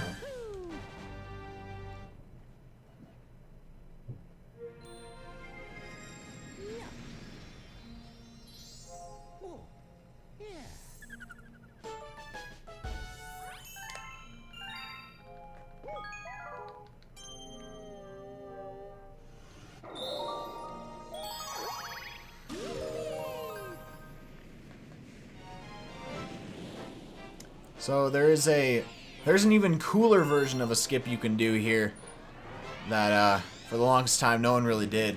Until a few years ago, my good friend Smiling Satyr, he did the skip. And he was pretty good at it. I tried learning it and decided that it wasn't my cup of tea. So I guess I'll never be cool, I suppose.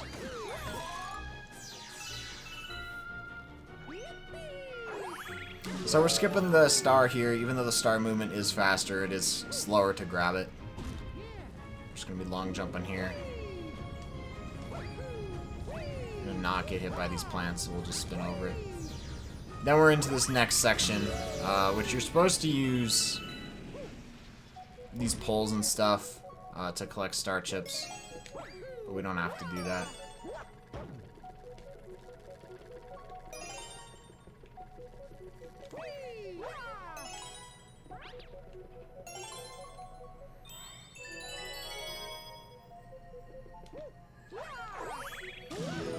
Alright, so over here, we're supposed to hit these arrow switches to change gravity a couple times. And we're going to do that, but we're actually going to skip one of the gravity areas. We're going to come on over here, and instead of hitting this arrow, we're going to long jump over here and hit this arrow. And it'll switch the gravity to the final section. There's a skip you can do here with Luigi that actually just has you long jump right over to this last section. And it has the same gravity. so it's not really a big deal. And the cannons won't be active, but you can't reach it as Mario, unfortunately. So we just long jump into the arrow. Gusty Garden Comet is just the Major Burrows fight. As I said before, hopefully I don't take damage here.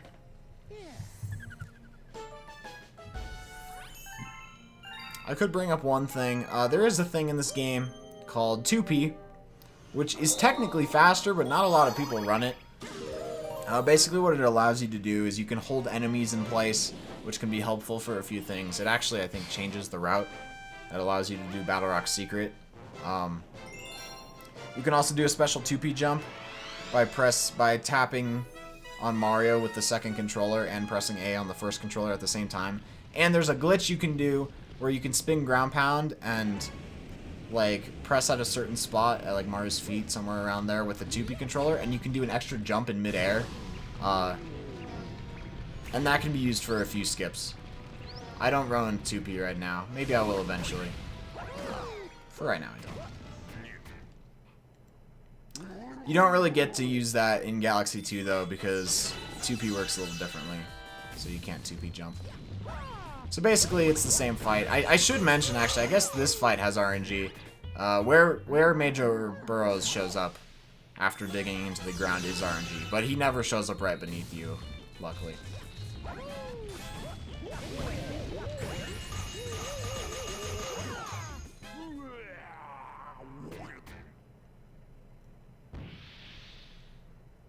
After this, we're going to be heading on over to Freeze Flame, which does have some cool movement. There's a cool skip in Freeze Flame 2 that allegedly only saves like 2 seconds. I don't know if I believe that, but it's pretty easy, pretty cool, and yeah, I'm going to do it anyways.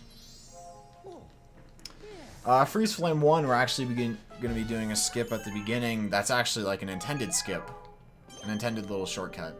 Because Nintendo always throws in their own little shortcuts into Mario games. You can especially see that with Mario Odyssey.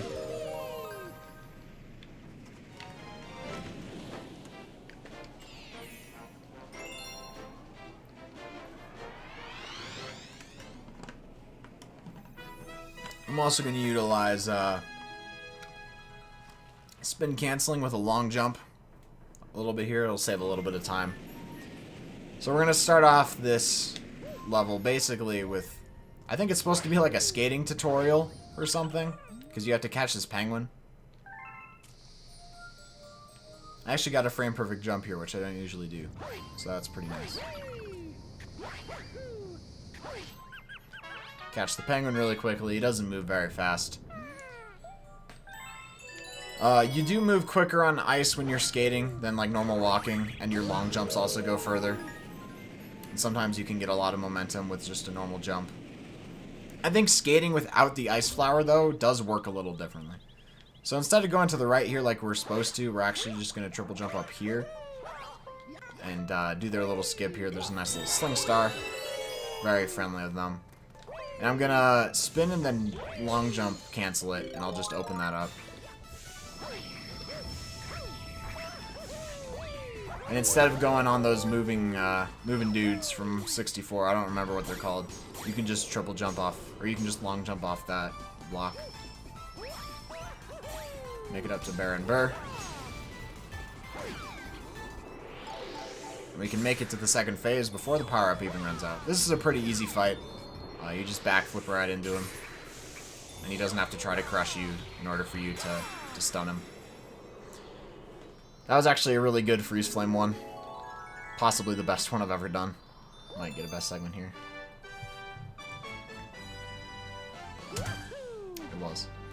Alright, so Freeze Flame Comet, this is weird. It's weird that this unlocks after Freeze Flame 1 because it's actually using an area, a modified area from Freeze Flame 3, but it's another Cosmic Mario race.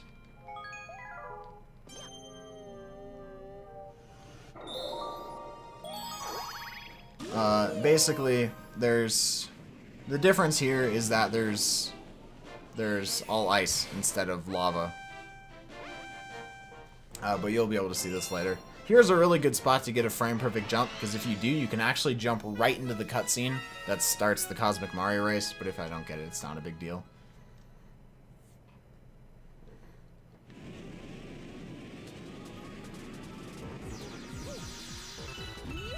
I did not get it. But I'll be getting the boost here as well, and just being able to do some simple skips. A lot of these, some of the skips here, or a skip here right at the beginning, is actually intended because the Cosmic Luigi does it, like this one. He does long jump over there. As I said earlier, Cosmic Luigi's a little harder. And I think he does that one as well, or a similar one. Regardless, I do it faster.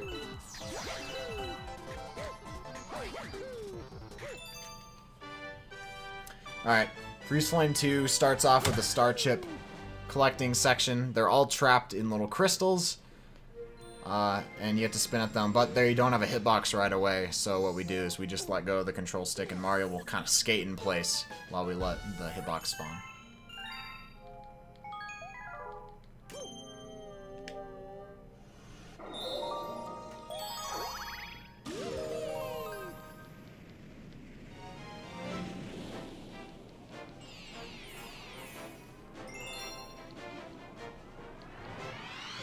So, real quick, I'll explain a skip here that we're going to be doing. Basically, when you hit lava in this game, if you hit a lava wall, as in you hit the side of it, and continue bouncing on lava, you actually get, like, a ton of momentum. It's not used a lot in this game. It's used in Galaxy 2. I don't know if you saw Valu's AGDQ run. But he does use it for a pretty big skip, but we get to use it for a skip here. That's pretty cool. My cat's trying to get through my door. Hopefully my cat will not be in the marathon. If I got this in. So we're going to grab the 6 health here. Since it's the first time we're getting it, it's going to give us a little text box, and we can go here, which is the lava wall. And get a cool little skip here, where you just zoom on over. Clap, clap, clap. Then we can do this last section. Normally it wants you to go onto that moving platform over there to hit these torches, but we can just long jump over. But we do need to hit the torches anyway, in order to open up the star.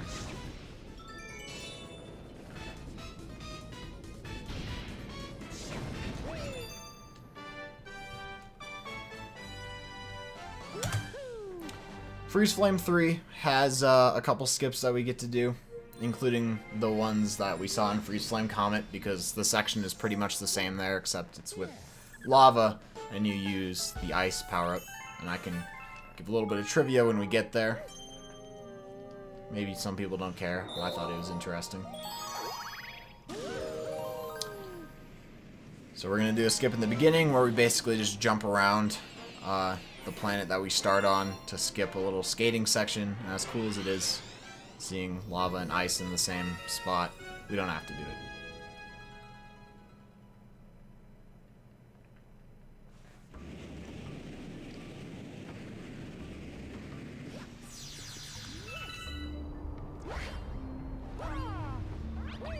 Let's go right over to the launch star.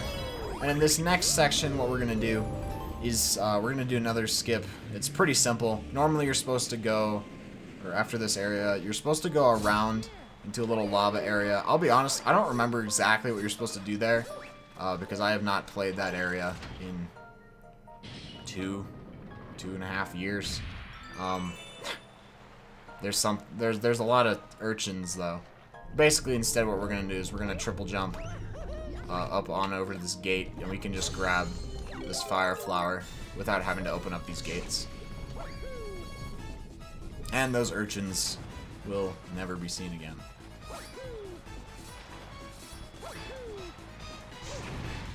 So you can still jump cancel a fireball throw. So that's what I do there. A little trivia here. When Mario is skating on the lava, he creates ice. But the way they do that is actually, Mario is invincible when he's on lava, but he doesn't automatically create ice. I think they put water underneath this lava so that it creates the ice platforms. Found that out when I was messing around with some of this game hacking a few years ago. So that's cool. After this, we have one more level in Freeze Flame. It's Freeze Flame's Secret. It's going to start off the same as Freeze Flame 1. We have to catch the penguin, and then from there, we do some pretty different movement.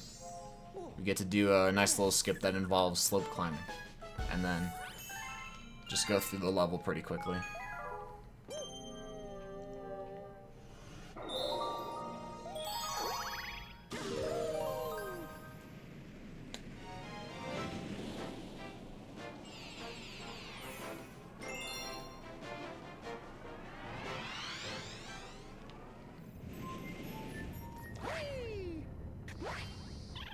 The thing with this penguin is sometimes you can spin too far. It usually happens more with Luigi. And you can go to the left side of him, and he'll go to the right instead. Sometimes you might want to do that on purpose. I don't know if Valu still does, but Valu used to, or at some point, went to the left and would have the penguin go to the right instead. I don't think it's faster. It's probably about the same.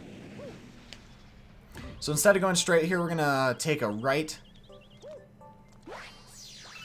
And what we're supposed to do is we're supposed to climb to a little area and go on some water geysers. But instead, we're just going to climb up these slopes by spinning up like we did earlier in Honey Hive. And we'll be able to make it to the Sling Star, and it'll take us over to the secret portion of the level. Backflip over this and snag Fire Flower.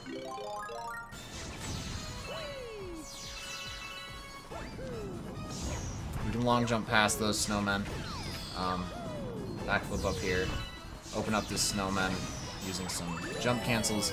And instead of doing this next section like they want you to, you can just utilize the fact that they put the triple jump in the game. And you don't need the Fire Flower here either. You can just backflip. And you can bonk. Sometimes that can happen in this game. You can bonk after a wall jump. Hasn't happened to me in a while, though. With Luigi, you can usually just backflip onto a higher portion of that snow path, but it can be a little weird with Mario, so I just use that block. We can just keep backflipping up the mountain, make it to the top, and grab the star. So, Honey Climb is a pretty simple level. This is actually, I think, considered somewhat difficult casually. Because of the meteors that can fall in one section, or meteorites, I don't know.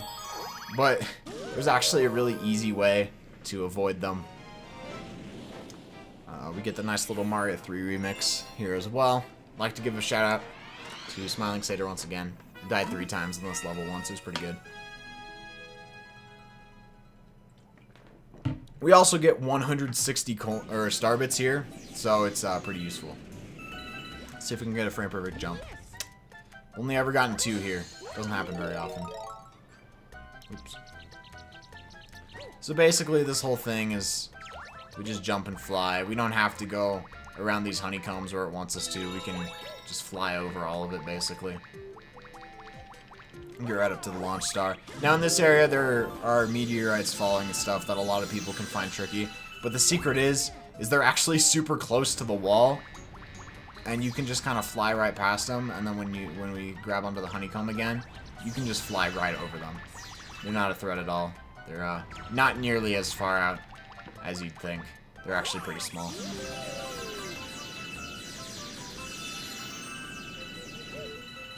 This last one we're just gonna do like we did in the first area, and just kind of fly over all these obstacles. They do a good job here of what they try to do is they try to make it so Mario is still kind of at an angle that's friendly with the wall for when you're actually supposed to jump. But what it really does is it lets you abuse it and just fly over all the obstacles. Unless you fly too far, in which case you actually will get pushed into a different angle. So now we're going to be doing the second Bowser level, which is my personal favorite. It has some cool stuff in it. There is a skip here called the Slingshot Skip, or I don't know. I don't know if it has an official name. The version I do is I think it looks a little less cool. I don't know. I feel like there's less momentum in it. Actually, you know what? I'll do the one that looks better. Who knows? I'll do it. Why not? Lose like 3 seconds. There's a cool skip here that we get to do.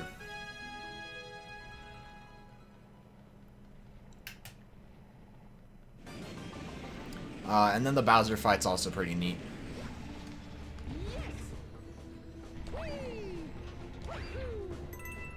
So we can just long jump past these areas pretty easily. Go into this next section. We don't need these platforms. We can just do a or Mario can turn around. We can just do a triple jump on up here.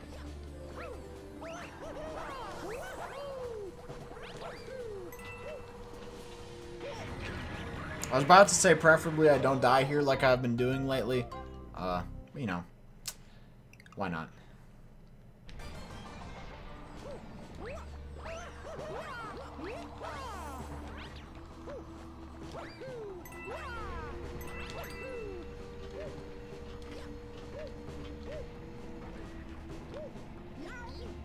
Thank you for not dying, Mario.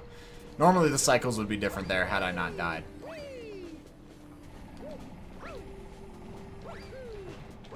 And the cycles would be different here as well. We're going to be making it all the way over here. We're going to get to do a cool little skip here. And you can see why it's called Slingshot Skip. With that version of the skip, you can actually make it all the way to that last area and go over that triangle platform. But I did not succeed in doing that. So we can just long jump over to here. We don't have to break open those Luma crystals and open up the stairs. So we won't be saving the Lumas, unfortunately. So this fight's a bit more technical because Bowser tries to spin at you and you have to cancel the spins.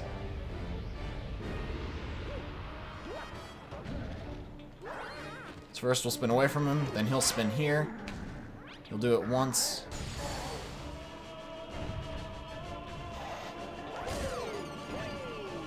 And just like before, we'll spin at him twice. So here he starts to spin around, so you can't hit his face. You have to hit his tail instead. And if you crouch when you do that, you get up a little quicker. So because of the cooldown on the spin, we actually have to jump and then spin. And because jumping cancels your spin animation, we're able to do that. Now on this third one, it's a little harder because we're going to spin and then we have to jump and spin, but then he's going to do one more. So we're going to do a thing in this game you can do where, like, if you try to spin again in midair, you do like a little pathetic spin, but it still has a hitbox and it can hit him. So we succeeded there. Sometimes you can hit the ground in time and still do a normal spin, but usually you try to do the pathetic little spin that happens midair. That somehow still works. I think it has properties of a normal spin, it just doesn't make you go higher.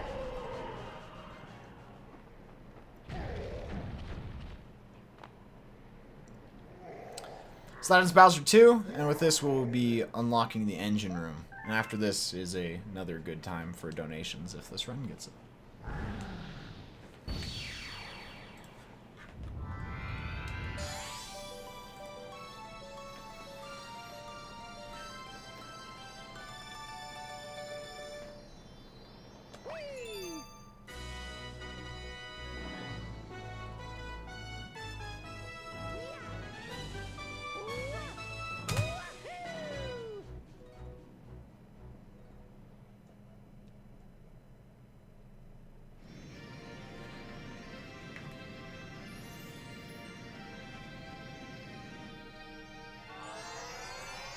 So now we're going to the engine room, which houses some of the more difficult levels in the run, or more technical.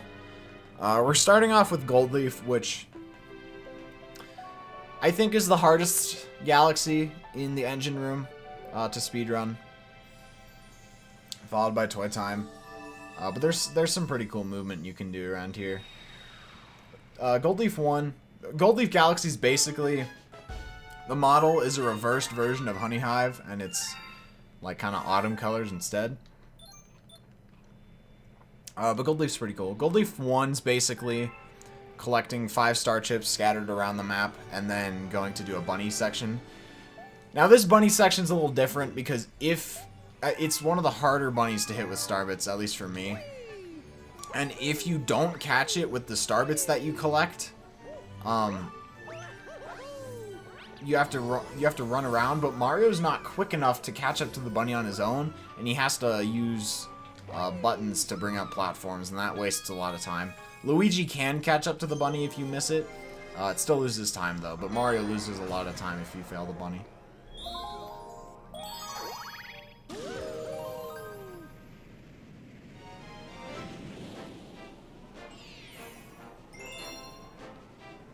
We'll also be using first-person mode here at one point.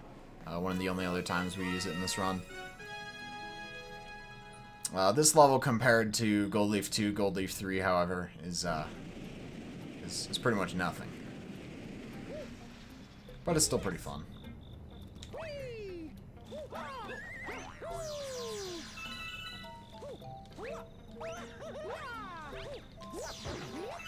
Grab our first star chip here. Long jump down here. Get that. Now with... oh. He didn't ledge grab. Now with Luigi you can just backflip and spin here. But with Mario you have to do a triple jump. He doesn't get high enough with his backflip. Which is why I was going further away from the wall. That's the last star chip. Gonna go over to the pole stars and go in first person mode to grab one of the higher ones.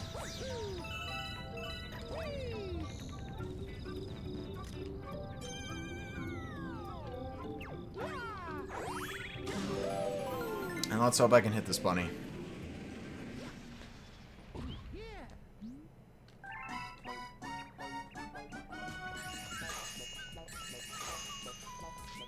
I usually like to hit the bunny twice unless I hit it really late, mainly because sometimes it can get up and run away before you get a chance to grab it. So it can be a little slower, but it's better than the bunny getting away. He has almost gotten away from me on a world record pace run before, and it's pretty... your heart skips a beat for a moment. So Gold Leaf 2 has a few tricky things here. We're going to start off the level with the skip with a Cataquack. You can do it without the Cataquack, but it's faster to do it with the Cataquack. And I'll try to point it out with the pointer, but we're basically going to make it... We're going to get to a launch star and skip using a couple sling stars that you're supposed to use.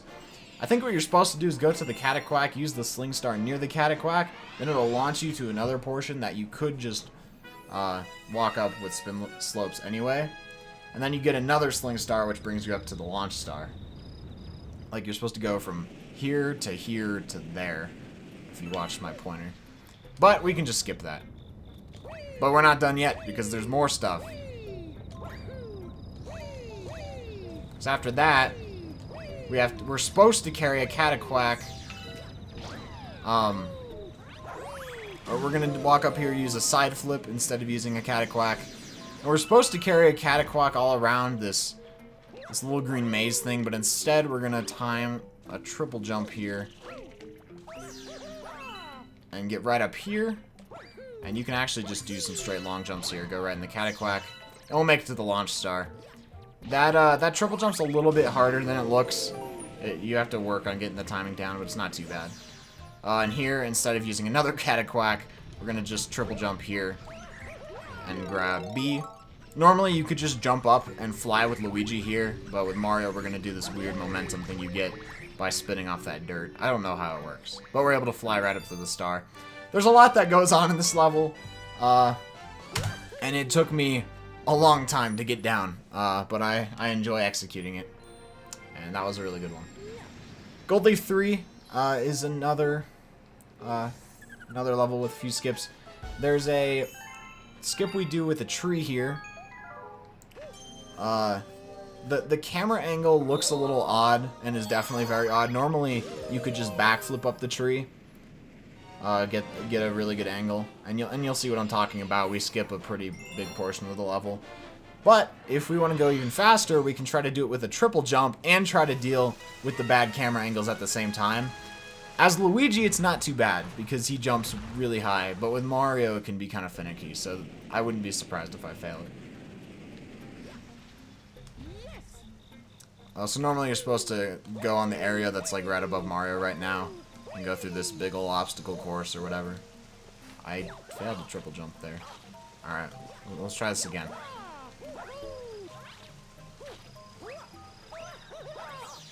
So I don't think I got enough height. Yeah, I didn't. Kind of bonked on that tree. So I'm going to be able to just do a little backflip here. Make it up to there. Still an interesting skip. I don't think I would have made it up there, so I'm just going to do a backflip. So this level, while short, can kind of go wrong. There's a nice little skip we're going to do here. We're going to spin right as we let go of the vine. Or not.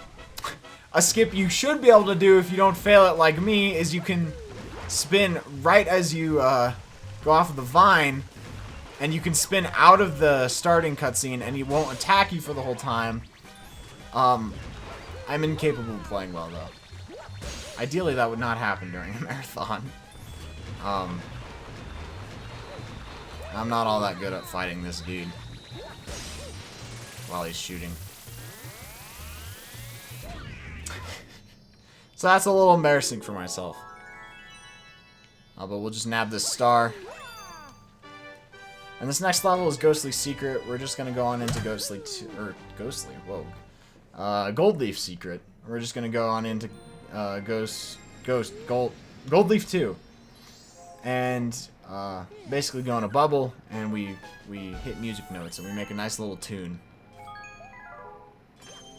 Make the nice little underwater theme, I believe, so.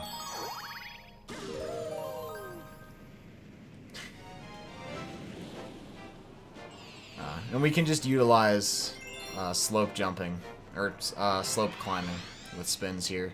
Normally you're going to want to use the Cataquack to fling over here, but we can just do this.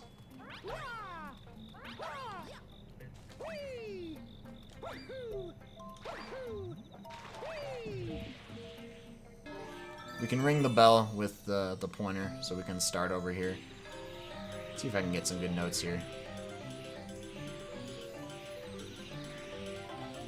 The ideal notes is being on the notes as they spawn, which I have done before, but it's kind of hard to do. You have to move pretty precisely. So Gold Leaf Comet's another Cosmic Mario race, but the tree from Gold Leaf 3 and the platform you would go up to is also here, because that's where the star is. So we get to do the skip we do in Gold Leaf 3, but this time the camera is adjustable, and it doesn't move on its own. But since I'm Mario, it can still be a little difficult to get. Some people actually have a harder time doing the skip on this level than in Gold Leaf 3. Because the camera's different.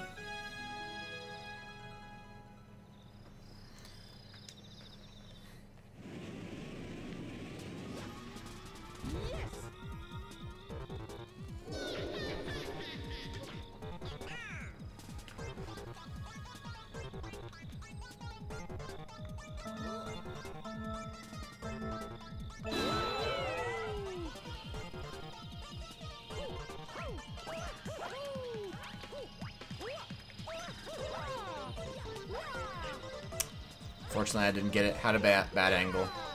Angle is really crucial with Mario for that version of the skip. With Luigi, he can just compensate for a bad angle with his height. Only loses a few seconds, though, and we'll be finishing that way quicker than the Cosmic Mario does. Basically, what we're skipping is the same thing we skipped in Gold Leaf 3, just a little obstacle course. So now we're going to be heading on over to Sea Slide, which used to be a feared level of mine until Yoshi Fan, who I mentioned earlier, found consistent ways to surface swim.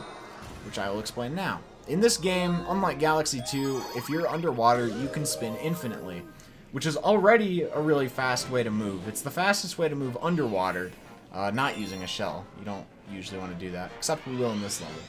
But above water, the fastest way to move is surface swim, which is basically, as it sounds, you're swimming on the surface of the water and spinning a bunch, and you move really quickly.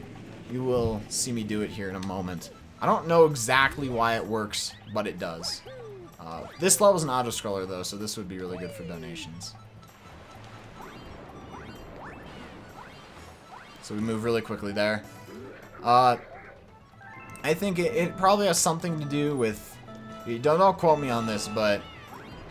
you, like... when you reach the water, you might get, like, a little boost, and if you can manage to trap Mario there with spins, you move quicker. I really don't know what causes it. They fixed it in Galaxy 2 by making it so you couldn't spin infinitely. So you technically can surface swim in Galaxy 2, but like not really. So right now we're just using a shell because it's easier to maintain our speed in this auto-scroller. We basically just have to do all the numbers Guppy drops. And then from there, we'll do Sea Slide Comet and Sea Slide Tour, which are the levels that used to be scary until surface swims got more consistent.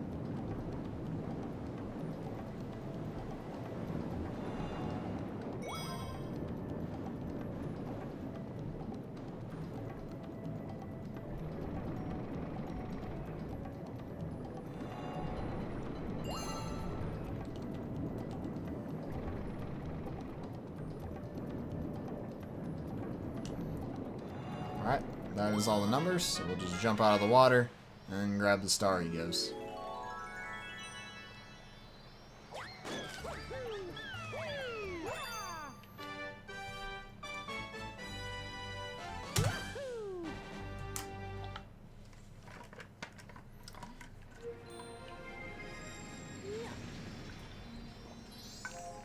Alright, now we're going to do Sea Slide Comet, which is yet another Cosmic Mario race. This one's also pretty easy. This level as Luigi is debatably one of the hardest levels in the game, because the Cosmic Luigi does pretty well. But if Cosmic Mario actually gets out of the water at some point. So, but we also have surface swimming. So that's not really that big a deal. What it wants you to do is grab shells and go into those rings underwater that make you move quicker, but surface swimming's faster than that.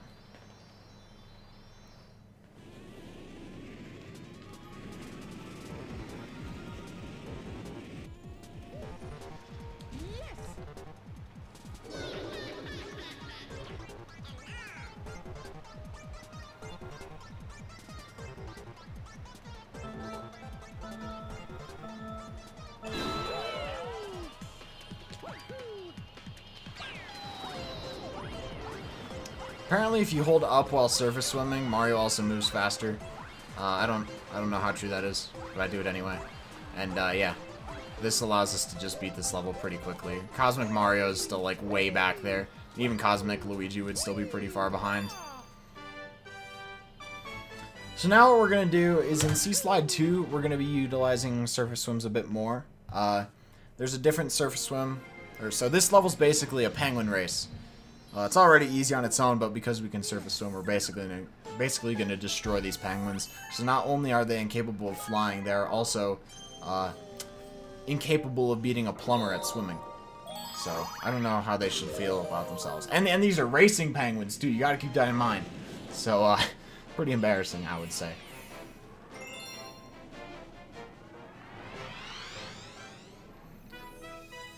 But when the race starts, there's a little strat you can do that gives you basically an instant surface swim, so we don't have to do the long jumping into water strat that I did before that I didn't explain. And then later in the race, there's another surface swim we have to go for, and that surface swim is more of a swim at the surface and hope you get it. If you don't, hold down a bunch, and you'll get it eventually. So if I start shaking just after one shows up, normally I would get a an instant surface swim, but I didn't there for some reason. But you can always just hold down and get it right away. There is another surface swim you can do in the middle of the level, but I'm gonna be honest, I actually forget where it is, and I don't really think it's worth it. So basically, we're just gonna spin a bunch here. If I was playing as Luigi, I would be a bit more worried, because he not only loses air quicker, but for every spin he does, he loses air from that as well. So you'd have to grab coins as Luigi, but as Mario, you have way more than enough air. So here we're gonna get surface swims. We're just gonna bring it all the way home. They give you a generous 1 minute 30 seconds here as well. And we can do it much quicker than that. Even that wasn't a super good Sea Slide 2 race, and we still absolutely destroyed these penguins. And with that, we are done with Sea Slide. All the other levels here, Sea Slide 3 and Sea Slide Secret, they're too long to get. So we'll be moving on to Toy Time. Toy Time 1 and 2 are some of the really cool levels in the game. There's a really big skip in Toy Time 1. Actually, I think the biggest skip in the run. But Toy Time Secret and Toy Time Comet suck. And Toy Time Secret is one of the only levels in the game where you can soft lock. And I have done that twice. It's unlikely it'll happen. It's hard to do, but you can. Normally in this game, if you get stuck somewhere, you can usually pause and exit the level, so it's not a big deal. But there is a way in Toy Time Secret and Toy Time Comet to get knocked into a position, an infinite get-up animation, and you will be unable to pause. The only way to get out of it is to use the Wii menu, but since you don't save throughout the entire run, it is a soft lock. Just go onto these little choo-choo trains. Make our way to this launch star. Over here, they're going to want you to go on these little purple areas and walk around, but instead we can just kind of triple jump. Oops. Didn't get the landing cancel. Instead, what we can do is we can triple jump right up here and get in their gravity field anyway. And spin there. You can actually do...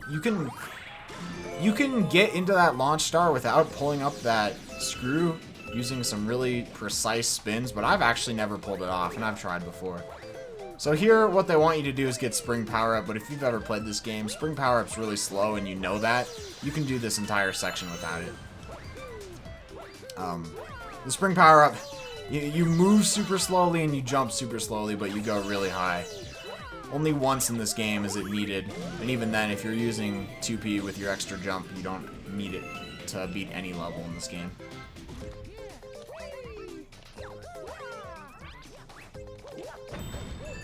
It might be needed twice, actually. Alright, so here, there's a giant toy robot, and instead of going all the way around these different parts to get to the top, we're going to do a skip that saves about a minute and a half, I think. Minute to minute and a half. One of the bigger skips in the game. And it has been dubbed Armpit Skip because we go in his armpit. Ish. Near his armpit.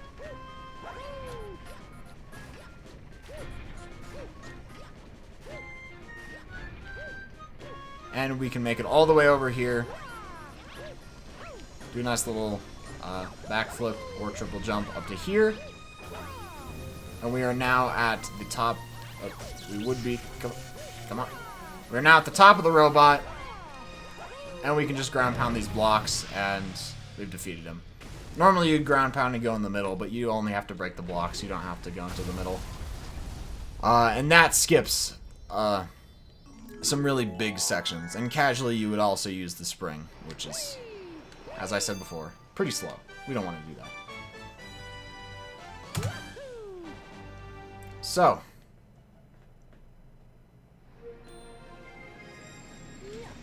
Toy Time Secret and Toy Time Comet are really similar levels. Toy Time Secret, we start off in Toy Time 2, and we have to collect 50 star bits to feed a hungry Luma, and then we will go over to a planet with a bunch of flip switch panels that we have to hit. It's not too bad. It can have some interesting cycle stuff. The real monster is Toy Time Comet, because it's basically the flip switch panel part of Toy Time Secret, but all the enemies move way quicker. So it can be really scary, especially as Mario, and especially at the end of a really good run.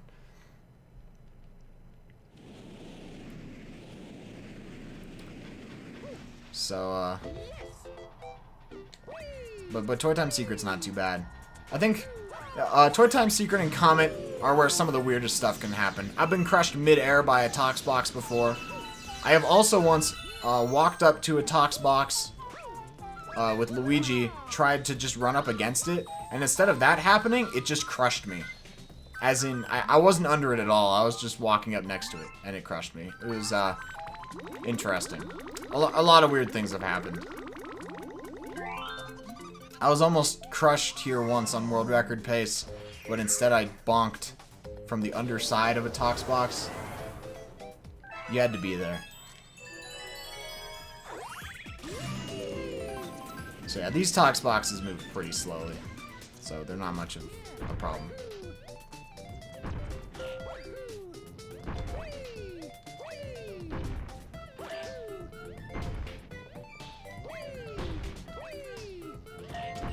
So I think you're supposed to use a pipe to get to the center area, but you can just long jump over there.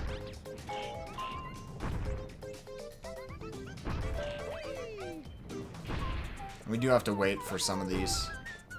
You can actually touch these flip switch panels while the spiky things are on them. In the Comet, the spiky platforms are a little higher up, and you can still do it, but it's harder to do it in the Comet. So you usually don't go for it.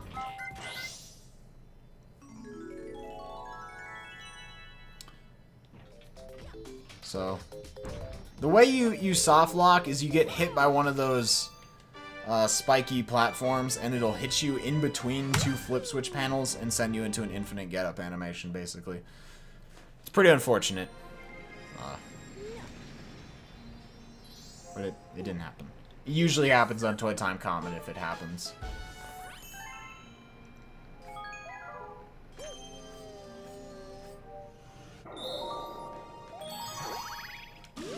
So this is one of the scariest levels for the end of the run.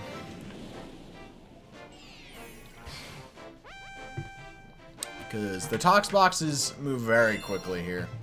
And so do the spiky platforms when they actually are moving. But really the scary part's the Tox Boxes. If you're even a little slow, you won't make a cycle, and even then it's super tight. Or it can be.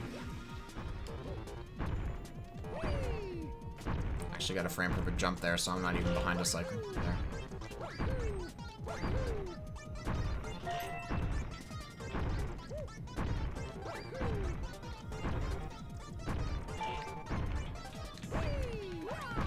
So we're gonna try to sneak in here and get away, and then we're gonna make it here before he crushes us. I've had some really close calls there before.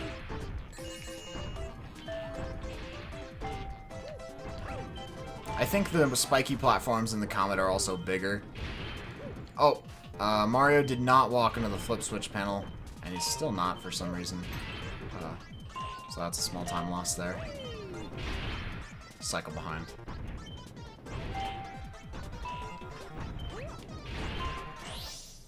I don't think that's in a position that could soft lock me, so we're good. And even then, I would have to get hit by it, so. Anyway, that's Toy Time Secret and Toy Time Comet. Now time for Toy Time 2, which is another easy level and also pretty fun. There is one skip that we do. It's a little tight with Mario, but it doesn't even save too much time. And it's just more gravity abuse, as has been seen in other times.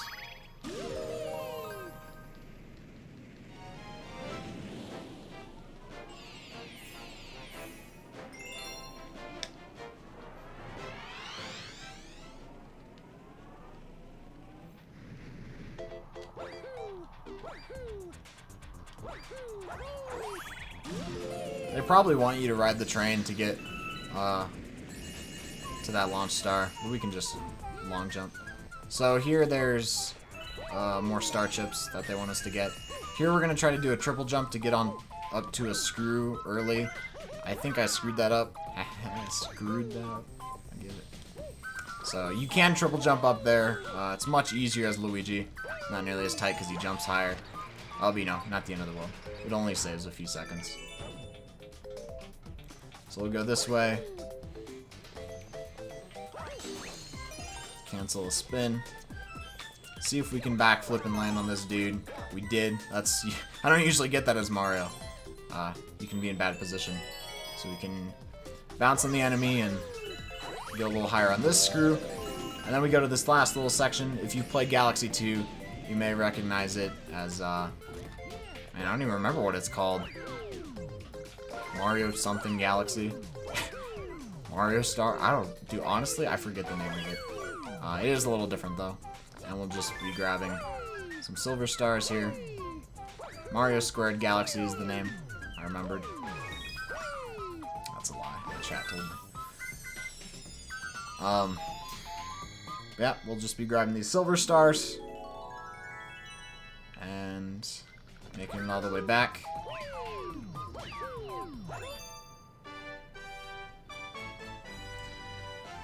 So in the old route, we used to do buoy base earlier in the run, but we're going to do it now. They're, unlike most... So in every dome, there's at least one galaxy that has only one star in it, and buoy base is the kitchen's version. But unlike those other ones, buoy base actually has two because it has a green star in it, and the green stars offset every galaxy that they're in. So instead of having 6 stars total, Dusk Dune has 7, and same with Battle Rock.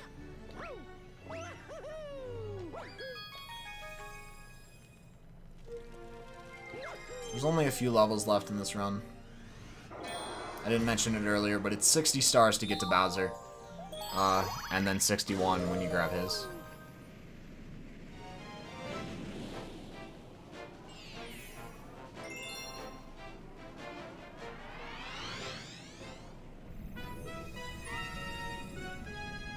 So in Buoy Base 1, what we do is we go underwater and we have to basically blow up an anchor so we can continue. Afterwards, we have to get some star chips. As Luigi, we don't need to get the star chips because we can use a skip using a spring, and because Luigi jumps higher, he's able to just skip to the last planet. Instead, we gotta use our Torpedo Ted here. Well, actually, we have to do that with Luigi too. Instead, we have to collect star bits, or star chips. I'm sorry, with Mario. And I think Luigi's skip saves somewhere from 20 to 40 seconds. I don't know exactly. Probably closer to 20. But this level's still pretty quick even if you don't do the skip. Of course, if you have 2P, you can do the skip with Mario anyways. That goes for a lot of skips that you only do with Luigi in this run. Because getting a mid-air jump, a very high up mid-air jump, mind you, is pretty helpful. So normally you would you'd hit a switch here to have all these platforms moving, but you don't actually need to do that. And you may have seen I grabbed a star chip from apparently nowhere. It's trapped inside that little platform, but you can grab it by just doing a backflip. It's actually the first skip I learned in this game. First trick. The only skip I learned on my first run. So we'll be grabbing this little star, and Buoy Base Secret is the next level. And we're just gonna go on the underside of Buoy Base and get the star there.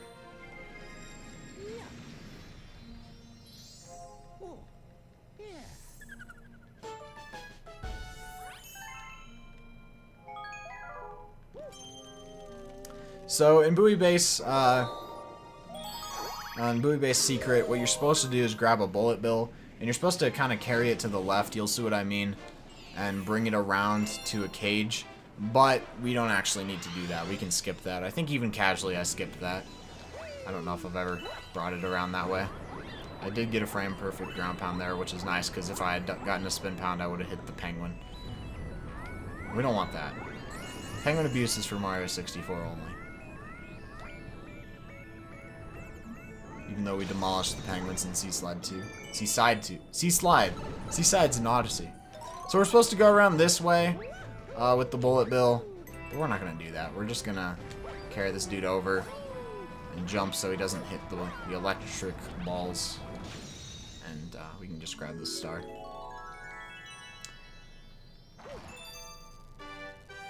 And actually, earlier I lied about the green stars always bringing you back to the front of the observatory. Only the first and third one do that. Since this is the second green star, we're being put back into the kitchen, which is what we want. Because now we're going to do our second Hungry Luma level. Which is Drip Drop. A level that I know a lot of people who run this game do not like because it can be pretty frustrating. Especially to do quickly. Getting fast strats down can take a little bit of time. But once you do it, it's not too bad. This is another level that heavily makes use of the mechanic of enemies not moving when they're off screen. And I think that there's probably going to be a point you're going to see an eel, but he will not move. It will not move from, like, at all until it's back on screen. Basically, the point of this level is you have to kill 3 eels that are swimming around the water.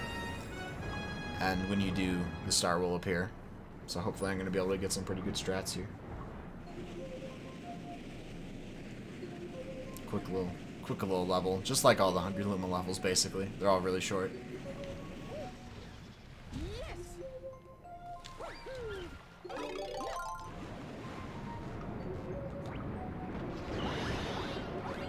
So you saw the eel to the right there. He actually got in a pretty bad position because for some reason the camera wasn't switching.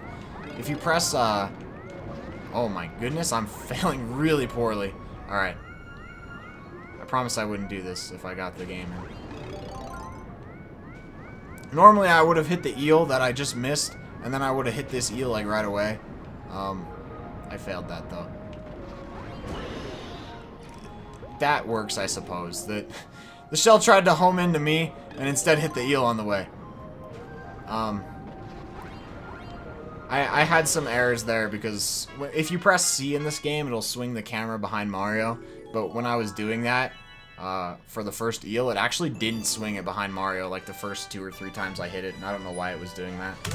So I'm going to chalk that one up to the game instead of my fault. So we got one more level before we go to fight Bowser. And that's going to be one more Luigi level. We're going to talk to the Toad, and we're going to find out Luigi's over in Honey Hive. And using slope climbing, we'll be able to get to him pretty quickly.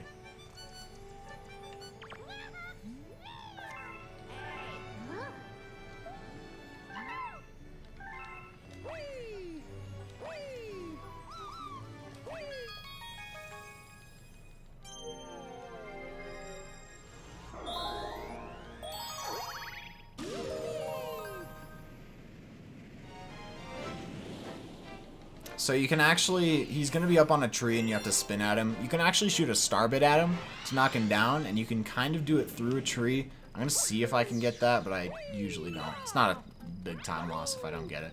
I've only got it like twice.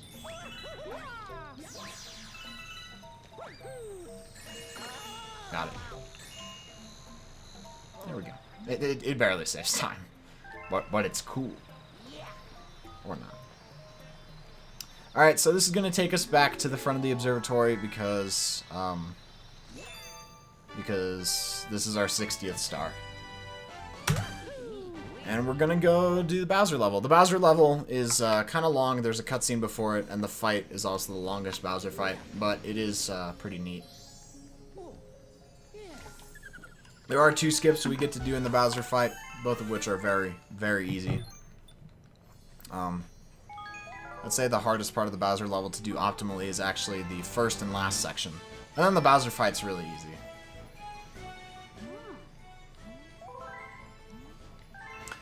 So we're gonna get a nice little cutscene here. We get to see Rosalina and her giant comet observatory. Which I never really noticed before, but I think in this case it shows that the garden is unlocked, and we have not unlocked the garden yet, so... Come on, Galaxy. What are you doing?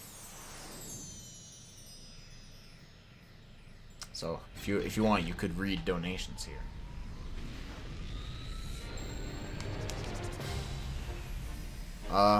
basically, if you're missing out on the story, Bowser's trying to create a galaxy at the center of the universe, which makes him ruler somehow. And he's probably doing it with Peach. Like they get married or something. I don't know. This game did it first, Odyssey. Go Mario. She's gonna speak in English even though it's Japanese, just like Sunshine. Mario's gonna run his way over this bridge to Peach's castle.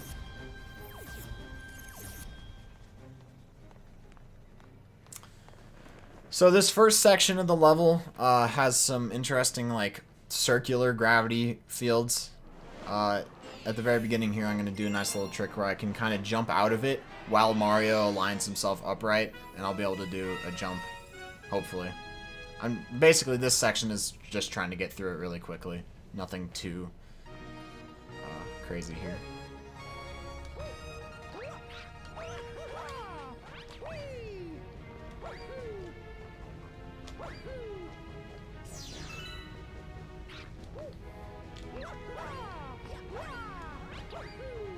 That was actually really good.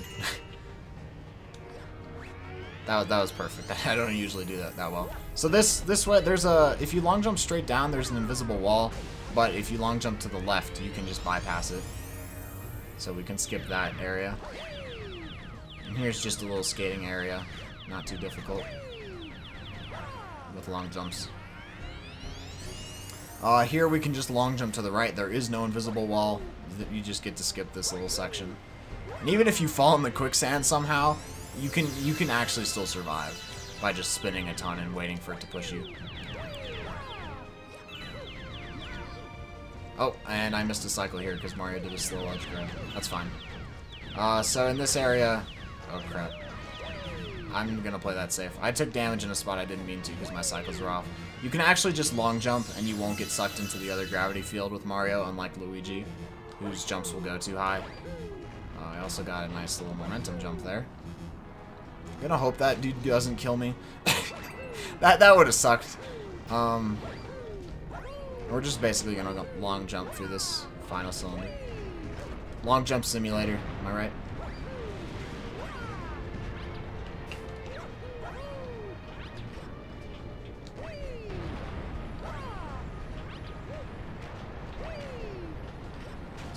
Pretty simple.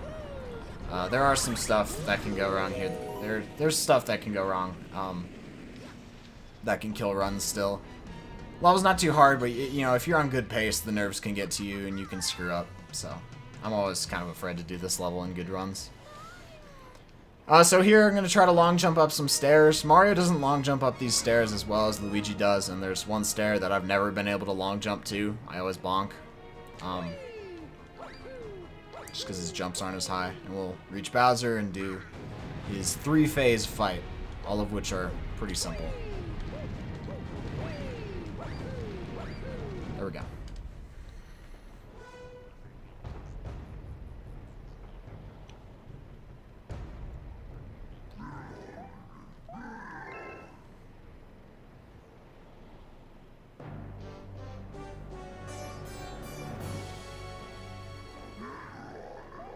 So the first two phases basically are pretty simple. You can't really cancel Bowser's attacks in the first phase, and in the second phase you hit him before he does any.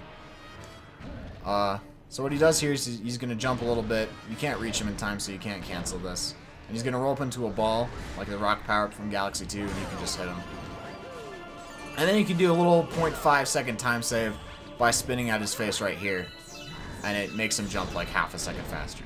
Valu found that. Shout outs to Valu. Neat dude. And do this, and you only have to hit him twice here. That goes for all the phases, actually. So here we have to hit Bowser with these things. We'll just do that before he attacks. Hopefully he doesn't land on one of them. Yeah, so we're good. Get that back at him. When his hitbox forms, he just starts spinning again. So this last phase is a bit more complicated. He does do a couple of attacks, and we take damage to try to help him stop doing his rolling attack. So he's gonna He's going to jump with lasers here. Now, I'm going to hit the last laser when he starts rolling over here. And that'll cancel the laser attack, and he will stop here. Now, in this next phase, we're going to do something similar. We're going to cancel his attack by spinning out his tail after he shoots a few fireballs. Then he's going to try to roll at us again, and we're going to hit one of his fireballs, hopefully in an ideal position, so that he will stop his rolling attack. And that was really good, actually. Sometimes he can move too far and he needs to jump twice. And with that, we'll be finishing this up. Unfortunately, we don't get to hear the super good music, but that's the last hit. This cutscene takes about 40 seconds, and time is when you touch the last Grand Star.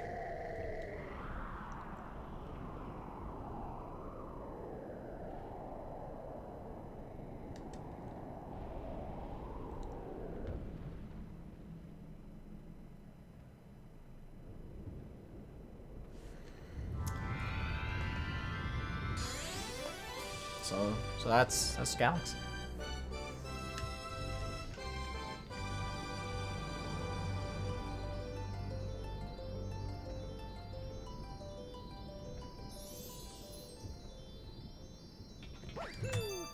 Run's not too bad. That was, I think less than 3 minutes behind my PB. Yeah, it was. So, that wouldn't be too bad for a marathon run. So that's Galaxy. I hope it gets in. I understand if it's not, because, you know, it was ran at AGDQ and all. Well, you know, it'd be neat. And, for the games committee or whatever, if you're... I'm not recording submissions for my other Galaxy stuff, mainly because the Luigi run's basically the same thing, and 120, I think this is a good sample of commentary if 120 were to get in, which I doubt anyway. So yeah, thanks for viewing.